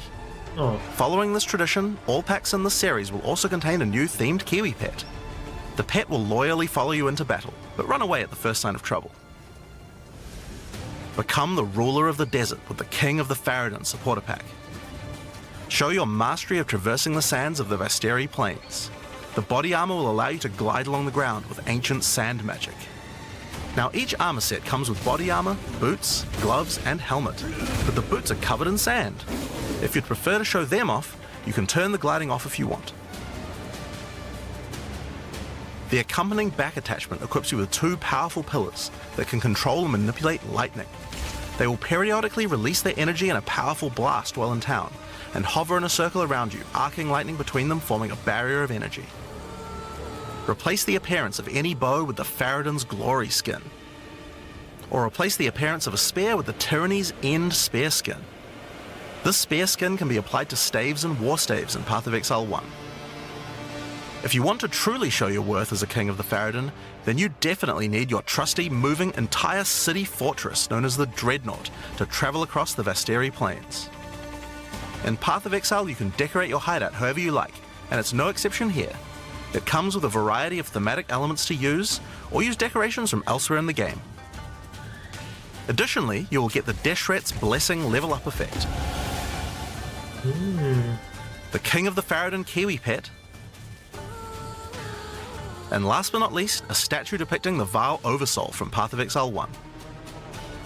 For those who don't know how supporter packs work, each pack comes with all of the cosmetics from the previous tier, so you'll get all the items from the Lord of Ogham supporter pack as well. The Thaumaturge of the Vaal supporter pack features an armor set and back attachment themed around the Vaal and their pursuit of science and progress. You can find the Soul Core weapon effect in this pack, which causes thaumaturgic energy harnessed from sacrifice to spill from your weapon. This pack also contains Doryani's Idol. It replaces the default appearance of any foci to an ancient relic once used by Doryani, and this can be applied to shields in Path of Exile 1. That's not the only Vaal weapon you'll find. It also contains the Wand of the Thaumaturge skin. and the Royal Sacrifice Dagger skin. You wouldn't think to put sacrificial gems on a Kiwi, but the Val did. Thaumaturge of the Val supporters will receive the Thaumaturge of the Val Kiwi pet. And the Statue of Dominus. This is also the first pack in the series with a physical item. When purchasing this pack, you'll receive a Path of Exile 2 logo t-shirt. But if you don't want one, you can opt out in return for additional points to spend in the store. Becoming a Warlord of the Karui supporter will grant you an armor set and back attachment adorned in jade carvings and iridescent feathers resembling power. Enough to even impress the ancestral gods, specifically Tukohama, the Karui god of war. Overkill, you say? I think the Karui people would disagree. Why not drop a gigantic totem on rare enemies you slay to crush them to a pulp? Replace your crafting bench in your hideout with the Ancestral Canoe crafting bench, where Ancestral Chief Mata will summon a giant canoe manned by Karui warriors to aid in your crafting desires. We must all start somewhere. You'll also get a pair of weapon skins. Equip Akoya's Felling Axe skin to your one-hand or two-handed axes, or Tukohama's Crusher to your one-handed or two-handed maces. A true Karui warlord is always accompanied by their trusty Kiwi. Equipped with armor and harnessing ancestral magic, they make the perfect sidekick. Once one of the most feared beings in Rayclast, Malachi was slain by a powerful exile. May the statue commemorate the virtue of exiles past, present, and of the future. Of course, it's not all about dressing up in game. You'll want to look good in real life too. By becoming a Warlord of the Karui supporter, you'll also get a Path of Exile 2 hoodie. Our final tier of supporter pack in this series is the Liberator of Rayclast supporter pack. The Liberator of Rayclast armor set and back attachment come made with the finest materials in Rayclast, and shattered glass mosaics suspended in divine power.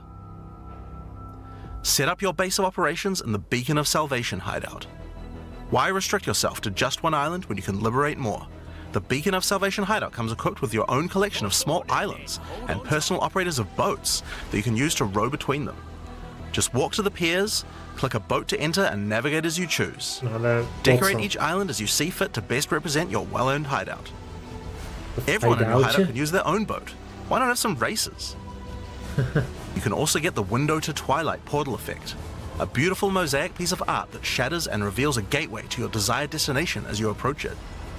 As you walk away, the glass magically reforms back to its original form. Rule in style with the Throne of the Ruler map device. Sure, this map device can create portals to in-game maps, but it also comes with a throne you can sit on to oversee your growing kingdom. Look down on the plebeians running your maps. Being the Liberator, though, is not just about sitting on your throne all day. If you do decide to join the fight yourself, you can leave a High Priest in charge as your second in command. Liberator of Rayclast supporters will also get a set of varied weapon skins. The Light of Divinity Scepter skin, the Deliverance crossbow skin, the Justice flail skin, and the Redemption shield skin. Once again, you'll have an accompanying Kiwi, and of course a statue depicting one of the most iconic events in Rayclast's history, the battle between a powerful exile and Kitava, the Insatiable. With the help of two deities, Sin and Innocence, the exile was able to defeat him once and for all. This supporter pack also contains the Path of Exile 2 art book. This 215-page full-color art book includes a huge amount of amazing concept art and lore produced during the long and exciting journey of Path of Exile 2's development. And finally, Path of Exile has a tradition of letting the community participate in designing game features. For Path of Exile 2 will be adding the Twilight Order foil reliquary. By becoming a Liberator of Rayclast supporter, once Path of Exile 2 is released, you will be able to select any unique item you have found and be able to drop it from the reliquary. Once players have submitted their items, keys to the reliquary will start dropping, and other players will be able to find foil versions of uniques that you have submitted along with a message for the lucky player.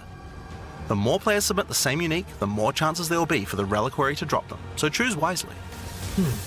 Now, almost all of these items are available to use in PoE 1 right now. There are a few exceptions where the item class clearly doesn't exist, such as crossbows or flails. And there are also a few microtransactions on weapon types that are unavailable in PoE 2 at the start of early access. Once classes that use those weapon types are added, those microtransactions will be available to use. If you can't decide which supporter pack to choose yet, you can always start with the Early Access supporter pack that just includes a key and some points to spend in the store. Then you can upgrade to any of the following tiers at a later date. These supporter packs will be available for purchase throughout Early Access. We'd really like to thank you for your ongoing support. Without you guys, Path of Exile 2 could not have happened. Now, I'm sure you guys have a lot of questions. Stick around, because coming up next, we have a live Q&A with Ziggy D. Okej, Q&A na żywo. Na koniec.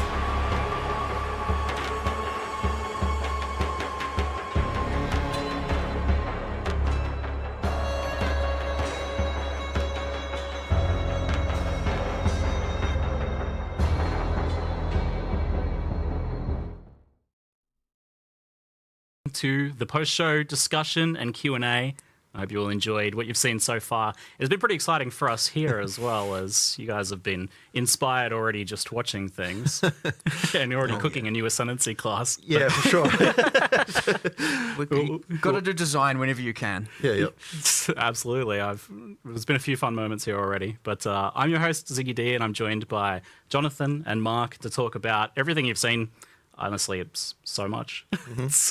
I mean, we were really keen to make sure that when we went into early access that people didn't feel like it was just, limping along and kind of, just like a minimal amount of content. We really wanted to kind of blow people away. So hopefully people feel like, there is enough content. Because, it was certainly a mission to get all that stuff in.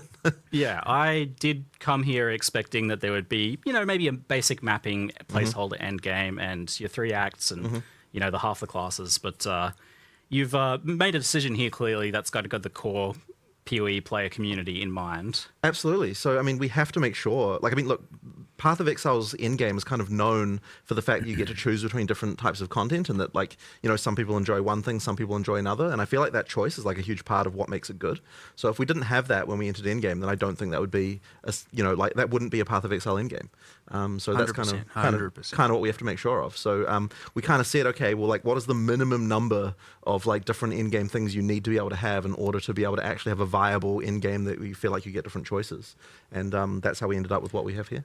I definitely feel like a lot of games nowadays release, and their campaign's intact and real good. You get to the end game and it just falls real flat. Yeah. And it was certainly a very important moment for us when we were like, hold on, that's the wrong thing to do. Let's not make the same mistake as everyone else. Let's pivot.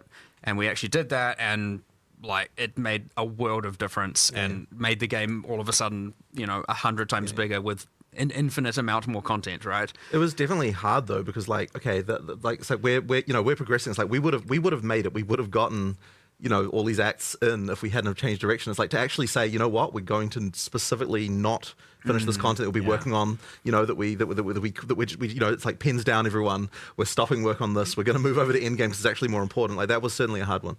That would have been some whiplash there, I imagine. For sure. Well, I mean, it's suddenly the whole, environment art team, it's they're all just whatever you're working on, just scrap. You don't want to scrap, but, just stop it. we're doing something else now. So saving clothes, yeah. Especially for a lot of the developers, because you got to also think, a lot of our developers have just been working on this campaign for, what is it now, 6 years? I think it's even longer, actually. Yeah, it's just this epic journey, whereas none of them, a lot of these people haven't been working on Path of Exile 1 this whole time, so some of us are we're just churning out endgame with every league and doing all of that, but for a lot of these people, a lot of these developers, it was quite jarring to swap over, but everyone embraced it.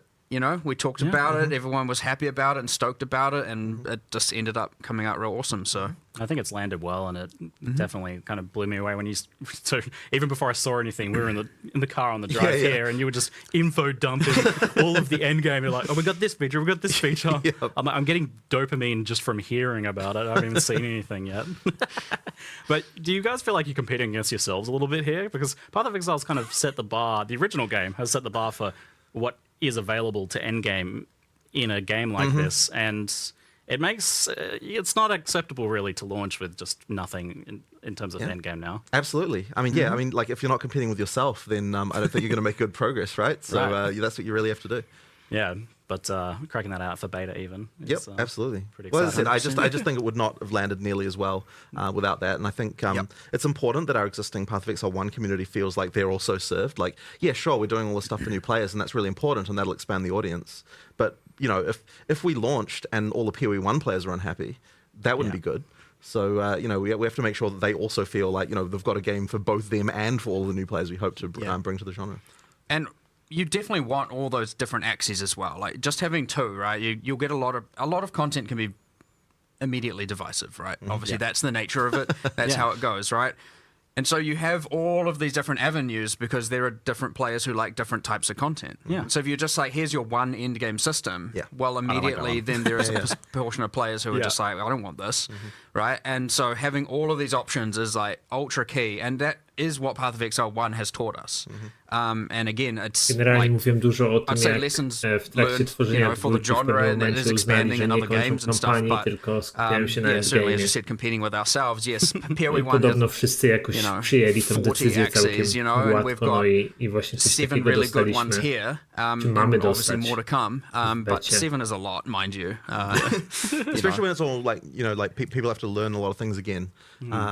It's going to be very interesting to see how long it takes people to do the kind of difficulty 4 pinnacle content.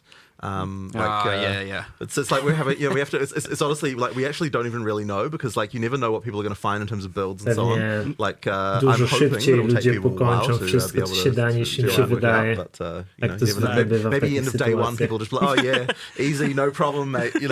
Could be what it's like. There are a few people that are doing that sort of thing. I saw like a solo self-found level 100 in 24 hours or something. Jeez, okay. Have we got this is where we've got it now, is it? So but I imagine there'll be a little bit of a soft reset there for people. Yeah, for sure. A There's stuff to relearning learn. period. There's stuff to learn. And I mean, PoE 2 has changed a lot over the years, so more than 5 years of development now. And what was that initial pitch when PoE 2 was first put forwards, like as to what it's going to be? Because it was much smaller in scope originally. Yeah, so when we started, it wasn't even a sequel. It was just we're just updating the character rigs, and over time, it kind of feature creeped into a proper sequel. But the thing that we were saying is, whenever we were talking about it, and I guess this is the main thing, is that we're like, okay, when we make an area here, it needs to be that there's like a theme for it. It feels unique from everything else. We're not going to just like have recycled stuff like within the campaign that just feels like, oh, we just took this area and modified it slightly. Each one's got to have its own stuff. It's got to have monsters that were like carefully thought about that like, fit in with the world. And it's got to have bosses that are actually like good tier quality, and every area is going to have one. So those decisions have kind of been things that have meant that like they really raised the quality bar to a level that took us way longer than we even really każda expected. kraina, każdy rejon był unikalny. Those things there, just like I też aby it's potwory, huge, right? Like, honestly, I feel like we go underestimated zamieszkują, significantly what it would take to były dobrze deliver that level of przemyślane i quality. I remember pasowały do tego really early wszystkiego. on, a battle I fought for, and I mean like way back, was like, if you think back to say Diablo 2, which obviously still holds a lot of, power in terms of design motivations and philosophy and stuff within the company, you get things like the super uniques, and PoE 1 did them, and it's just like, here's a boss with 1 or 2 skills. And I remember very, very, very early on in PoE 2, I'm like, I want every single boss to be memorable and a thing. I don't want a unique monster that's just like dies in 2 seconds and uses heavy strike and has a fancy name. And I remember, I even got some push. Poor Caliph. I remember getting some pushback at the time and thinking like, I love the bosses, my favorite part of everything, and so I was just like, man, I don't want this. This is just terrible. But of course, that decision, me pushing for that, me wanting that, turned into this megalithic. What have you done? Now we have 50, aiming to be 100. Honestly, probably later, several more 100 once all the end games, everything start to evolve and more expansions comes out. And I'm like, yep, we maybe just made, 100 times more work for ourselves, but 100% bloody worthwhile, because I'd say those bosses are one of the main, attraction pieces of the game, and anyone who plays it is just like, Mówimy o holy tym, crap, jak those boss fights are amazing. starali się, aby każdy boss był obviously some bad and some zapamiętywany, good to aby different każdy people boss and all miał that. That's how it all coś goes. That's ciekawego part w of all the sobie, fun. coś za But, co go it zapamiętamy, is true that me i żeby pushing for that thing literally stanowił created thousands wyzwanie. and thousands and thousands of hours of work. Now, worthwhile work, but it is again that exact thing of like, the scope was kind of small on numerous axes, and as we just raised the quality bar to what we thought was good, it certainly went from, what was it initially, just reskinning some character classes and new rigs or whatever, into this like mega scale entire campaign, everything. But full standalone separate game. Yeah. Fun other anecdote, since we went out of that territory. It was originally codenamed Project Chimera. What? I don't. It was this pipe dream. I've never been a fan of these codename things It like was, that. it was this like there were times way back in the original Office. There was all this like. Sometimes there'll be a feature you can't really do in PoE 1, and it was always like, we'll do it in Project Chimera. That was like amongst the developers, and people were like, what the heck is that? Now, ironically, there is a boss in Podobno nazwą Act kodową 3 drugiej called, części. well, it's got a different name, but it's called Nazwa the Chimera kodowa to była internally. It is a Project Chimera. It's a Chimera. multi-headed beast, and you've seen it in a few of the marketing, things here and here, different trailers, little snippets of it. And I think it's just ironic that was actually the first boss asset made before everything, the first monster, because back in when we used to just make random monsters and we'll find out how to use them. And that was made for that game. It was used in the original PoE 2 trailer, right? It is the only incomplete, technically, but only from a balance standpoint, or it was the last boss to finish in the entire Path of Exile campaign right now. It sounds like there was like some sort of emotional demon that you had to battle there, of like the legacy of the original idea, and you had to finish it. We had a moment with the monster game designers where we're like, oh my god, it's happening, the Chimera is finally being finished. Holy, this is like, we were effectively like, we need to celebrate this boss finally being done. It was like at the origin, and now it's at this, point where we're about to deploy early access. Not to say the end, because the end is forever away. Yeah. It's still the beginning of a journey in many ways. Yep. But on that note of celebrating, like, how do you guys feel having now kind of, for the first time, I feel really like laid bare kind of everything you have, you're putting it out there, and only being 2 weeks away from everyone playing it? Well, it's always scary, coming into a release, and I think especially for, there's like a bunch of people on the PoE 2 team who have, who are, like they have, this is their first game that they're going to be releasing, and that experience is something that, it's tough. And honestly, I think that even we were feeling a little bit cocky actually about the fact, because we release content for PoE 1 all the time, and I feel like we kind of felt like we knew what it took to get a game released, but honestly, like PoE 2 was just a whole entirely different demon as far as getting things out right. Like, it's just way more difficult. Like, when you actually have to make everything, like the whole frickin' thing right from the ground up again, it's like, wow, there's way more stuff there. And like, there's even things like the passive tree, where it's like, I feel like we underestimated what it would take to get something like that to an actual releasable state. Like, that was a huge amount of work, just like absolutely colossal to get it to get that kind of stuff in shape. Like, it's just been crazy. Obviously it's nerve-wracking, coming up to a release day, but I think we do have something that players are going to really enjoy, and like, it's always comforting when we had a live event in LA recently, we got to the time when everyone's like, oh man, I don't want to stop. So, like, I think people are going to really... takiego stanu, który będzie można It's been a whole different experience for me here playing this time around as well, whereas before I was playing a very buggy kind of internal version of the game that was very experimental. Now playing almost what I'm going to be playing in. Well, I heard you still managed to blow the count up the elevator with some kind of knockback bug. I wasn't going to mention that. Yeah, we have to get that one. I did send the Act 1 boss up an elevator with knockback. It was good. Intended mechanic. I thought it was pretty funny. Yeah. He was in his like big wolf form and kind of trapped in there, so just barking at me through the wood. It's good. So I'm sure there's a few things to work out over this next 2 weeks. I hope the team can have a little bit of a rest for a day before they get back into it. Maybe. Yeah.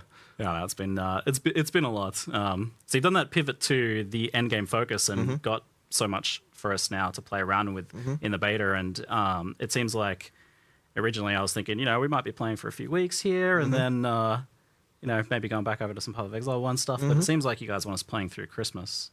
That would certainly be good. Look, there's enough stuff there. I think it will take people a long time to get through. Yep. And I mean, obviously, it's also going to be the first time people are playing through a completely fresh campaign as well. I think that will take people a fair amount of time.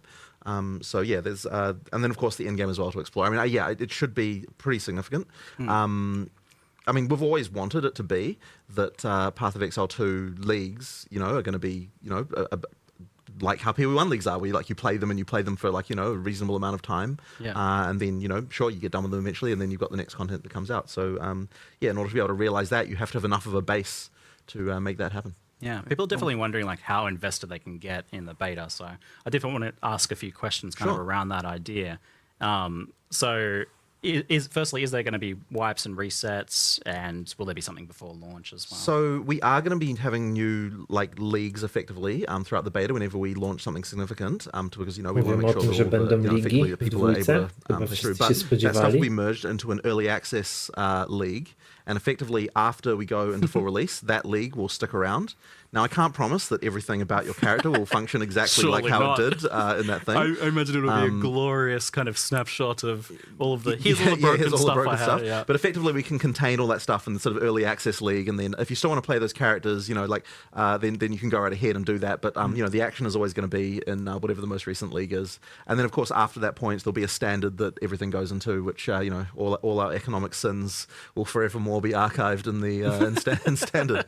So that's. No doubt what will happen. Well, it's nice that it's not going to be affecting what will be the standard league. Jeśli dobrze zrozumiałem, to w trakcie trwania bety nie będzie żadnej nowej ligi stricte, że to co widzimy w becie to będzie chyba też na starcie całej gry. Zakładam, że może z dokończonymi aktami z tymi 12 klasami postaci. You talked about like the playing for Ale a week or how long we're kontentowo, expecting. Well, jeśli we chodzi sort of remember o and te a lot of różne the, atrakcje a lot of the PoE1 players were endgame'owe, thinking to very chyba differently to people wszystko who are będzie obviously going to experience this as a new game, wyglądało but tak samo. it is a new game. Right? You Do don't have all wersji these 1.0. predefined, hyper-refined builds to play to immediately, go through things. You don't have people coming in with like fully detailed 7 million line build guides of exactly what to do with what items. The discovery is going to be there. The discovery takes time, and the discovery is like honestly ultra fun for me. I love it. Now those things will emerge after time. Of course they do. Completely fine. But you should remember, like, there's a lot of game to play here, to discover, to learn about the world, the new narratives, the new world building, the new unique items, the ascendancy classes, the massive passive tree, which is bigger than PoE1's, the end game systems, the bosses. It's not going to be this I personally, when a PoE1 league comes out, for example, I play for like a month, sometimes a bit longer, sometimes a bit less. It ultimately also depends largely what's going on here and how much I need to invest here. So, and there are other people who play for more like 3 and whatnot, but there's certainly going to be a much longer time period you can play this for while still discovering new stuff and not feel like you're finished, you know what I mean?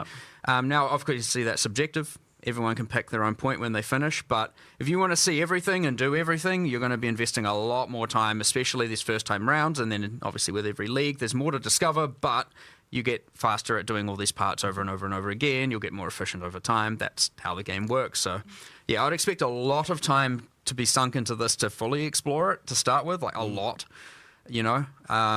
Not a week, not 2 weeks.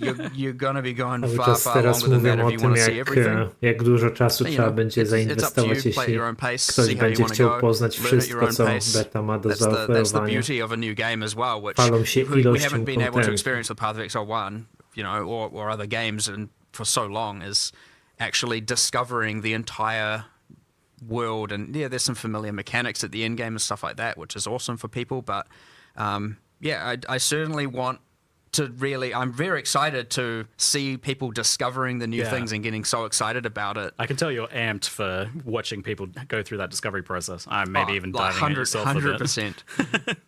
I love sitting there in Path of Building, as many of us do, but I am very excited for that. That new discovery process for a while. I think you were saying how much you were part spreadsheet. I think I was saying I'm like maybe 60% spreadsheet, 40% discovery, and that's my play archetype. So coming up with our player profiles, Timmy spikes and things like that for Path of Exile characters. The discovery part of me is ultra excited, and I'll mind you, that's coming from someone who kind of knows all the content. I'm still, because there's something different about making it versus actually playing it live with the players, seeing them discover it, uniques being linked in chat and on Reddit and all of that is just so cool. So we're gonna get a massive dose of that, and it is like genuinely exciting to just see how people are going to think, what's worth 1 chaos or what's worth 10 chaos, what's worth if chaos is even the metric. Is chaos even the currency that people settle on? We were arguing about this earlier. I'm pretty sure that 1 C spam in chat might turn into 1 E, because 1 exalt, given that exalt is now... I think it'll be chaos. Ad remove will still be... People don't appreciate, by the way, so when we say we've increased up, you're going to be getting multiple exalts in Act 1. in PoE 2. Like we actually have increased that a lot. It isn't just like an idle, like I thing. can see Exalts becoming the new kind of like chaos. Yeah, I think actually that chaos will being be the new yeah. divines. I actually agree. But we'll see. That's my point. But it's a new economy, right? Like who even knows? The market will have to. But I like that we're already arguing about this. Mówię teraz trochę o ekonomii i o tym, że może podstawową walutą zamiast Chaos Orbów staną się Exalted Orby, których drop rate podobno zostanie mocno zwiększony. Now that we're sort of getting to release, it's like, oh my god, like we have to look at it. So, I mean, look, I don't think it'll be any less than 6 months. I think it could easily end up being more. I certainly don't want to. I mean, look, 2025. I think really want to be full release in 2025. I don't really want to be spending more than a year. That would be pretty crazy. But I mean, honestly, like we have to get all the content finished and all that sort of stuff. We always feel like we underestimate these things, and of course we have to learn what we need to learn. We have to get the game to the point when it is really fun. We have to make sure that like all of the things like we've got the difficulty right for all the players, we've got the economy right, like all the stuff. I mean, there's a lot of things that we're gonna have to sort out. And so I kind of have a feeling that the first few weeks at least are gonna just be a scramble of like, oh crap, someone like worked this crazy thing out and we found this thing and like Cały mówi teraz o tym, że chcieliby pełną wersję wypuścić maksymalnie w ciągu roku. A w najbliższym czasie spodziewają się, że kilka najbliższych tygodni po premierze bety oczywiście to będzie łatanie różnych bugów, które będą niewątpliwie znajdywane przez armię grających w to ludzi. There's certainly a lot of worry that like there's just going to be builds that are like completely ridiculous that we just never anticipated, combining certain things in different ways we don't expect. With hundreds of support gems, it can be like that. So that's going to be an interesting one. It will happen. Yeah, for sure. It is inevitable, right? Like there's nothing we can even do about it because you need hundreds and thousands of hours of testing to be able to do that with what can only be done with hundreds of thousands of players. But that's also the magic of it all, which is awesome. That's why I was asking you, like, are you literally really doing 12 classes and 36 sentences, like actually? Yeah, that's absolutely. We have we know what we want to do with it's all a bit that unhinged. It is a bit, but we like a challenge. I mean, a studio that produces a passive skill tree like we do clearly has a bit of a glutton for punishment with regard to just like mixing. You totally could have done 6 and then like I don't know, added more later in an expansion or something. Yeah, I mean, maybe we could have. I mean, look, this is the plan. This is the plan. I mean, like as people go through early access, it's going to feel like there's just expansion content coming up pretty frequently. Just because we have all the stuff that we kind of got a lot of the way through. So there's stuff to come. I mean, look, I'm pretty sure like I really want to get the Druid out. Like we announced it, we've talked about it. It's a lot of fun. I'm keen to get that out there as soon as we can. The Huntress. Możliwe jednak, że będą wypuszczać nowe klasy, na przykład o tym teraz mówią w trakcie Early Accessu, czyli nie będzie tak, że one wyjdą gdzieś za 9 miesięcy wszystkie naraz, tylko podobno jak szybko będą mieli coś gotowe, to postarają się to wypuszczać. Reacting to what the players want. And so if you plan everything for so long, you're going to have very, very, very slow reaction times to fixing, or adding certain content where maybe the issue is like, the campaign needs more of this, or this class needs more of this, or something. So if you're planning, then you're going to be delivering on what they want solved like a year down the line or even longer. Right, and where we like to remain very, very dynamic and like, you want to be able to fix that stuff like, oh, well, this is the main problem. Like, sure, obviously you need more than a week sometimes, most of the time. But we want it generally to be that the next releases, expansions, updates, whatever, can alleviate as many of those problems as possible. So, yeah, you try not to get too strict with the planning has generally been our philosophy because especially when it comes to actually having the live service product out, because that is very, very important. Otherwise, you're never going to seem like you're doing what people want. And what are you doing if not that? So that actually is a good point. Like I was going to ask, what do you folks, what does the team want out of the beta? Because obviously it's like a good way to market the game, but it's also, key to shaping the game in the future. Like the actual beta, it's not just early access. I think one of the most important things, I think it's going to be really good for the development team to get back into a live mindset and like get it back into the idea of like, okay, everything we make is shipping. People are soon, seeing this. Like get back into this, people are seeing, like actually getting back into that and like, and like being able to sort of see directly, like, okay, we make something, it goes in the game, people like it, don't like it, like that kind of stuff. Like, and that really, like, that has been our studio for like most of its lifetime. Obviously, before we released PoE1, it wasn't, but after that point, I mean, we are a company, like, we are a company that likes to think that we can do live service better than anyone else. Like, that is our goal. And so, like, getting back into that again, for everyone in the studio, so that everyone's working on things that are going to be releasing within, certainly in less time than 3 months away. Is going to think be really, really good for us again. I look forward to just being able to do that because these long term, like really long term things, like that span over years. It's like you go so long without proper feedback, like stuff kind of gets made, and then like it's not really in a real game, and so it doesn't get probably tested lose properly. perspective, and you absolutely lose perspective on this stuff. So I think that that's just going to be really great to get back to that again. Yeah, I honestly, as you said, it is early access. It is a beta period, and I'd say personally speaking, the thing that, and we mentioned it briefly about the character balance and the builds that are broken and all that, that's obviously pretty useful to me, right? Yep. Plus, we have other systems in there, like, the checkpointing system, right? You have to kill the boss in one life. These are things we haven't mass tested. And obviously other games have, and they work, and that's awesome. There are other things like, the end game system is a little bit less forgiving in that if you die, you fail the map, right? These things are things that we obviously need to test and iterate on in the future by adjusting the difficulty and stuff like that. And especially as you get towards this point of, the end game, like, okay, Act 1 has been tested like crazy. Yep. Right? And you get less and less testing as it goes on because you get less people, they've just been around for less time. And so, it's going to be a huge amount of iteration and feedback and from the players and us just, reevaluating all the stuff. And the thing is, we're always dynamic about that stuff. Like, we'll just change things if it's wrong. We'll redesign it. We'll come up with a new way. Jonathan's a firm believer of if A doesn't work and B doesn't work, then we'll find C, we'll find option C, we'll find option D, and we'll keep changing things and we'll make it work. So, it's going to be a lot of that iteration on our design decisions, how forgiving, because, like, the game is pretty hard. It can be pretty hard. And so when you're on that fine line of, like, things are difficult, it's not too easy to know if you've tilted one way or the other. So, finding what everyone agrees should be the common corrected difficulty is something that I will obviously be paying very, very, very close attention to. It's a pretty hard thing to nail down when you are making the game. And so we've seen that a lot where you folks have been pretty willing to change and then rechange again some of the core features like flasks and the waypointing system and portals. And you're keeping that kind of mindset going into the beta then? Of course. I mean, look, we're always willing to change stuff. Like that flask thing, like the most recent change to that was like ultra recent.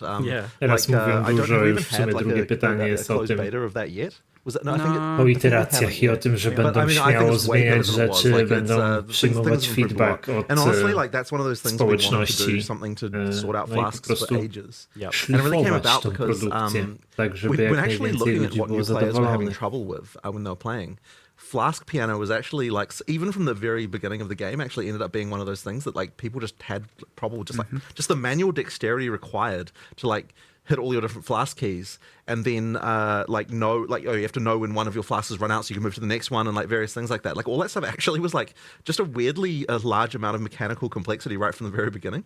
And then even at end game, I don't think it was really that satisfying either, because you ended up with like, just like having to press all these buttons all the time, and obviously it's all utility flasks that people are using at end game. And then we kind of tried to band-aid this in PoE1 with the some of the flask automation stuff that was added there, but there was still this idea that that you're still more powerful if you don't automate. So therefore, there's that trade-off there. So you're just more powerful if you get mage blood. Really, sure. I guess. Sure. And then it's all automated, and you're very powerful. Yeah, sure, all right. But so the point is, effectively, that the charm stuff that we're doing effectively means that you no longer, the game is making that decision of like, that stuff will be automated. You no longer have to do that like crazy flask piano to get the best, the best out of your character. And I think that is definitely a step in the right direction.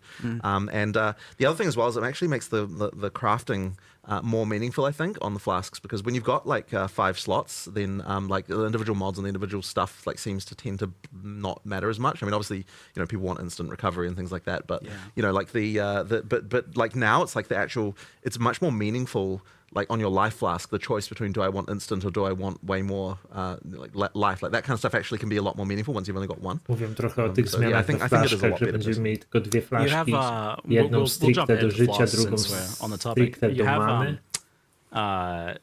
A co z locked in effectively flaszkami the fact that there's a mana innymi? flask there now, so there's always going to be a mana flask slot. And how does that tie into your design for mana? And are we always going to be using a mana flask slot, or if we solve another way, what does it do? You can absolutely solve another way, and then you'll just have a flask slot that isn't doing anything for sure. But I think it kind of has to work that way because we really don't want. Because like once you sort of start to get into changing that around. I feel like the system sort of starts to break with regard to like, you know, the feeling of like I know where mana is, I know where my health is, like that kind of stuff. That being said, you know, we've always got uniques and stuff like that. I believe there's already... there is a unique that allows you to equip two life flasks. But the thing is then that's a build choice that you're making, so it's a little bit different, and that's fine. I think the system as it works now just, it's a lot easier. So it does sound like on the mana side of things then that there are going to be multiple angles of solving mana, not Of course. necessarily flask We've spam. got Leech, edition number 475 of how it works, and we've finally got it right this time. You know, I think it works, and I think it's good. So I think that Leech will be more common. I'm not going to have to like crack out the Leech diagram showing the different buckets and things like that. I was saying, I think that Leech might be. No, I think I was going to say Leech is one of the topics in the studio that has wasted the most designer time of anything in the industry. But I actually don't think it's that. I think the actual worst offender is what stats should Dex give you. I think that is like that one has wasted there's so many arguments about that. I feel like that one's never come to the fore. Like we know about the Leech one, but no one is happy about giving accuracy. But no one has a better idea than what accuracy that it can give. And then, like everyone's going to come up with like in chat I bet they'll be like saying, oh, you know, it can give this or this, whatever. But there's like seriously, there's been endless arguments about that topic. It's like it's outrageous. You've got me thinking about it now. Yeah. I mean, speed would be good, but then that's probably too much. Something like Dex, you just can't. Dex stacking speed. We can get all the designers down here right now. Yeah, I know. But we'll just have it out again. We'll just have it out again. The longest Q&A of all time. It's already going to be that. Sometimes you're just like, you start the day, you're like, all right, here are the problems we need to solve, and then you're like, what about? But then accuracy on Dex comes up again. No, it's 3 p.m. and we're still discussing dexterity. So I go home. Just make it accuracy again. Exactly. That is literally how it comes back to accuracy every time. This is okay. Yeah. Rewinding a little bit, we can't forget our roots with Path of Exile 1, of course. So for the PoE 1 enjoyers, what is the plan for PoE 1 during the course of this beta? Is there going to be leagues launching? Is it on the back burner? Yeah, there absolutely will be leagues launching. Now, I don't know the exact date, but the plan is kind of late February. Yep. But I mean, look, we'll see what happens. I will admit that unfortunately we did have to steal a few PoE 1 resources just towards the end here, which is kind of been a bit unfortunate. I really wish we didn't have to. But as I said, we kind of underestimated some of the stuff. But everyone is going to be going back to PoE 1 again for the February League. Mówią, że you know, we're going to make jeżeli sure that we can w pierwszej części one of the PoE things that ciągle powinny was a big problem wychodzić for our w studio trakcie when we had a bety, long-term project and kolejna short-term pod koniec project lutego. is that Teraz było trochę you always przerwy, had bo that thing of like rzeczywiście musieli you always want to work ukraść on the trochę short-term thing. So now that we've got two z short-term tamtego things, projektu, aby I actually think dopiąć it's going to be a bit betę easier to dwójki, prioritize in some respects ale because you know, it's like niedługo podobno it's like wszyscy all mają that stuff wrócić is do then pracy nad it's like coming up soon. kolejną ligą w jedynce, która ma wyjść, tak jak how it już goes, mówiłem, but, pod koniec we need to get that lutego. PoE 1 Taki jest expansion plan. next.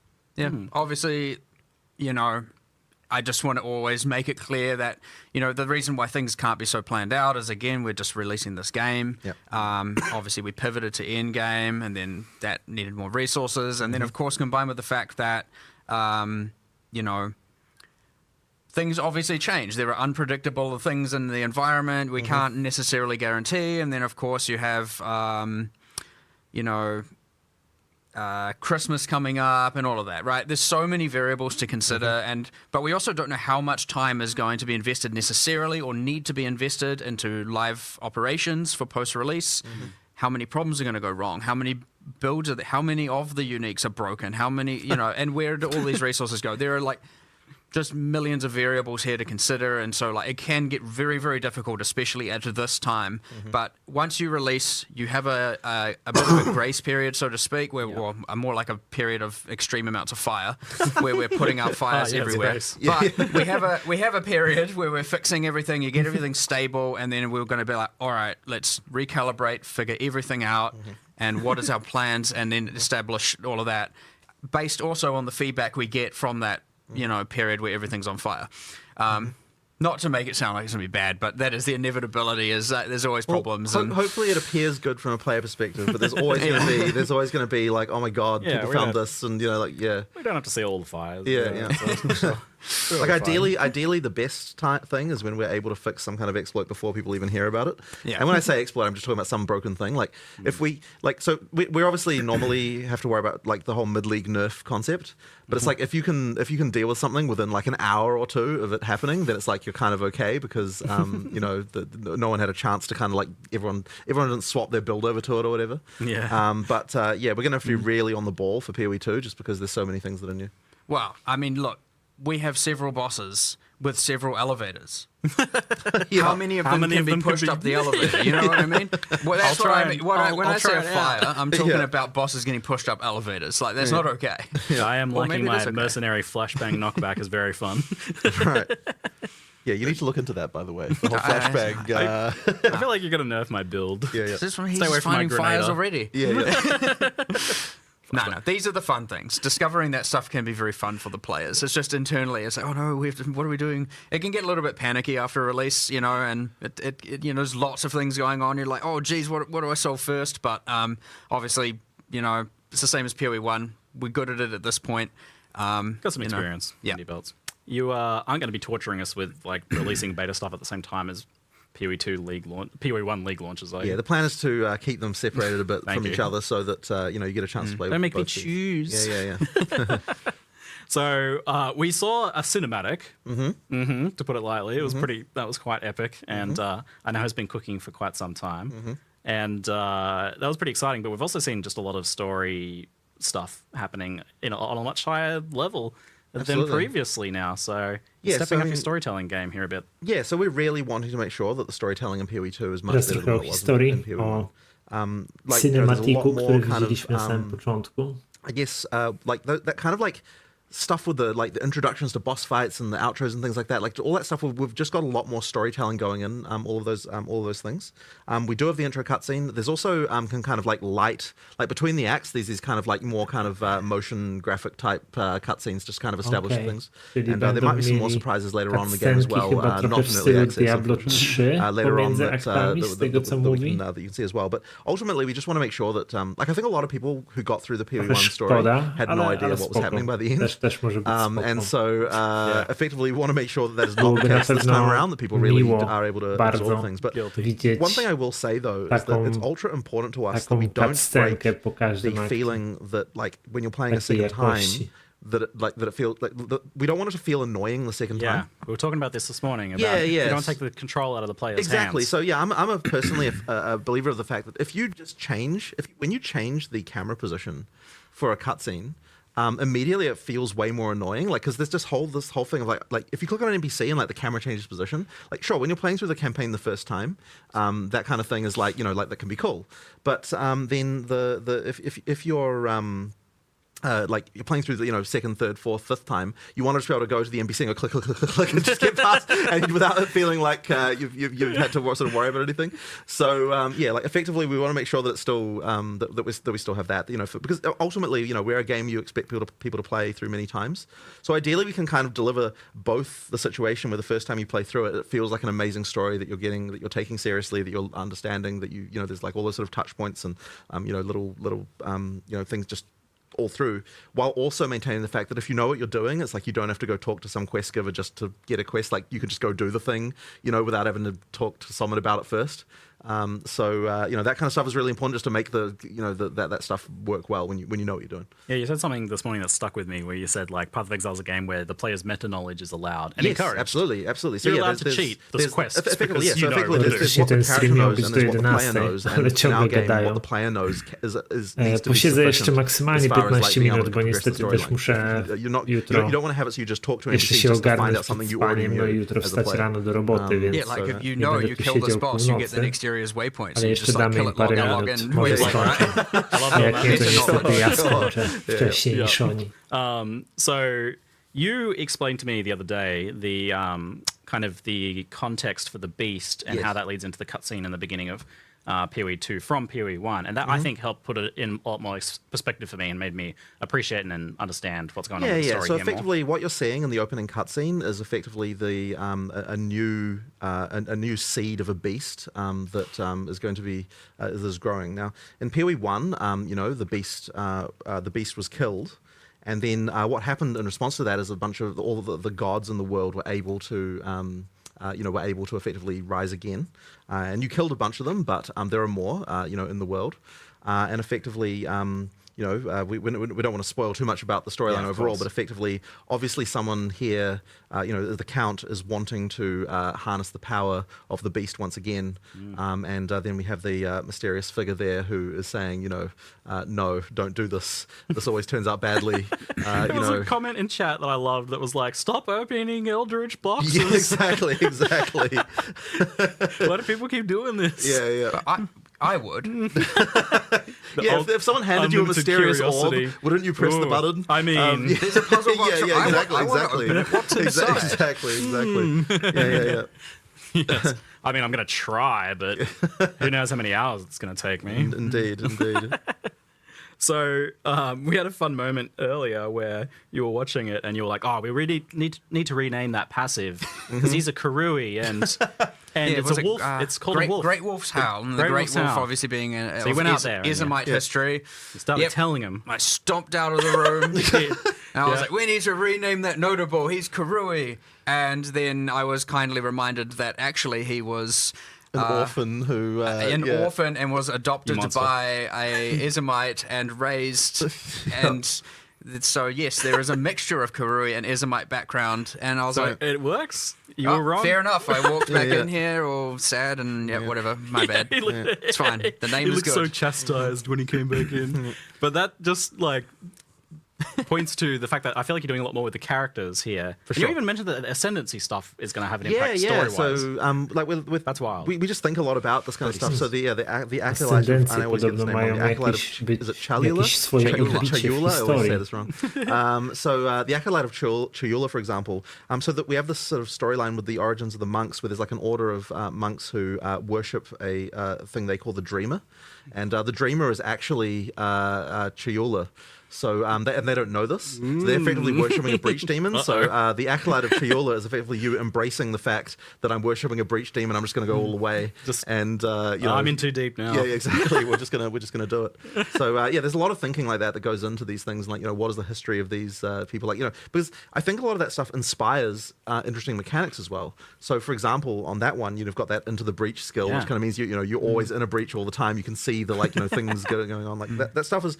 I think that just there's a lot of cool inspiration there. So coming up with that storyline stuff for that stuff, there's a couple other little things that I think is cool as well, and hopefully people will notice and pay attention to. So there's one of the bosses that was shown as uses a lot of time or chronomancy, and interestingly, if you are a sorceress and you ascend to chronomancer and you then go to fight that boss, if you, for example, try to use time freeze, the boss is like, that doesn't work on me, and has a dialogue line. And if you cast temporal chains on them, he's like, just puts it back on you. And it's like, And so there's interesting things like that, and it doesn't like change things on a grand scale, right? It doesn't make a certain class not viable or anything like that.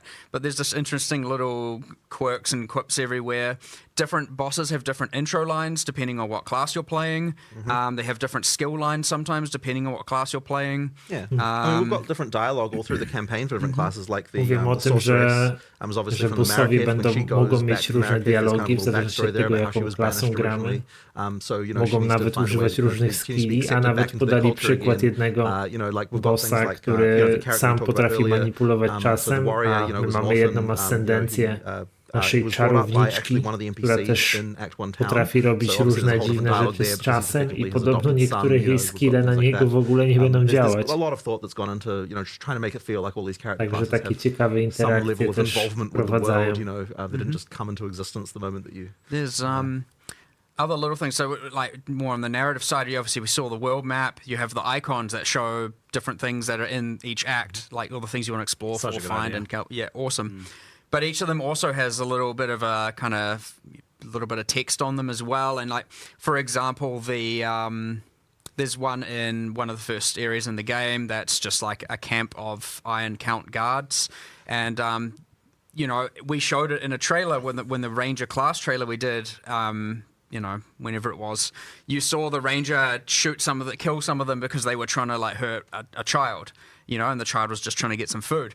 And the ranger just like snipes them with arrows and kills them ruthlessly. And so you read this thing and you're like, you know, you hear whispers of an Iron Count, you know, scouting party that was slain by a rogue archer or something like that. So you get these little things where we're like connecting a lot of little dots, and even that you absorb a little bit of interesting little information.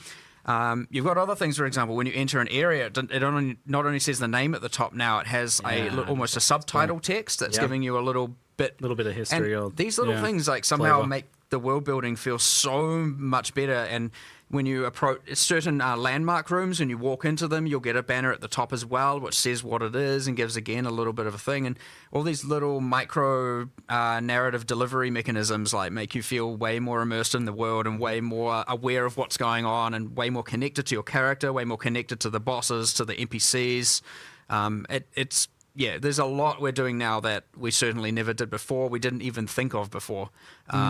But yeah, I like that awesome. a lot because, like, as an action RPG gamer, I don't really care too much about plot, but I do want a really cool world to be blowing monsters up in. Basically, that's like, I want the characters to be cool, I want the baddies to be cool, and I want like the things happening around me that like build out a bit of that story without me having to stop killing stuff. Yeah.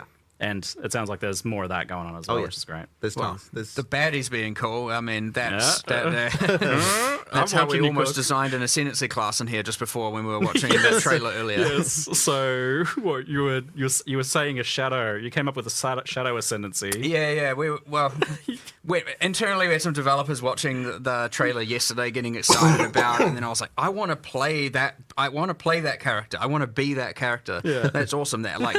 Kind of Val Thaumaturge type character, and so like all of a sudden it's like we should make that a class, and then we had another guy like suggest it should be a shadow, and so now I'm like, oh yeah, we're definitely we have to do a Val Thaumaturge like shadow ascendancy, like that's gonna be cool. And you can do awesome things now. Even I know it's hard to see because you hide it under all the armor, but you can do things like, you know, with our character classes, just due to the upgrades and models, where all of a sudden now the character can have tattoos added to them and stuff like that is completely feasible in the future. And like, I want to do a lot more of that stuff. Like for the, there's little things like for the Warbringer, I think was the class name on the warrior. When you take that ancestral totem node, all your totems now have like an extra blue glow to them, kind of like they're enhanced by this ancestral magic. And what we also want to do is add tattoos as well that like glow blue when you're using certain skills and all that. So heaps of little things that again connect all the culture and all that stuff together and make you feel like, you know, it's believable and this is a character as opposed to this is just a mechanic, and you know. Makes picking an ascendancy more epic. I know that there was a part in the trailer that was like not fully finished where you ascend and it doesn't really do anything, but I know you want it to be like a cool moment where some power goes in you. Absolutely. We just hadn't finished the VFX yet. Even the another one, the Blood Mage, when you like, you know, play the Blood Mage, now you get an additive surge on your character whenever you cast spells. You're getting like almost bloodbending kind of vibe going on, and like drawing it from their veins and sending out a fireball. It's cool. Yeah. It's real cool. Yeah, you can have like the tattoos get tattooed on them as they ascend and things like that. I mean, that just makes taking ascendancy way more cool, which is already, I think, I almost feel like ascendancy is more important than the classes for players kind of like feeling the vibe of what they want to do with their character. Like, for sure, because the classes are pretty open. You can play whatever skills, whatever weapons. Sure, you're on a passive tree at a start point, but you know, by high level, you kind of go wherever you want to go.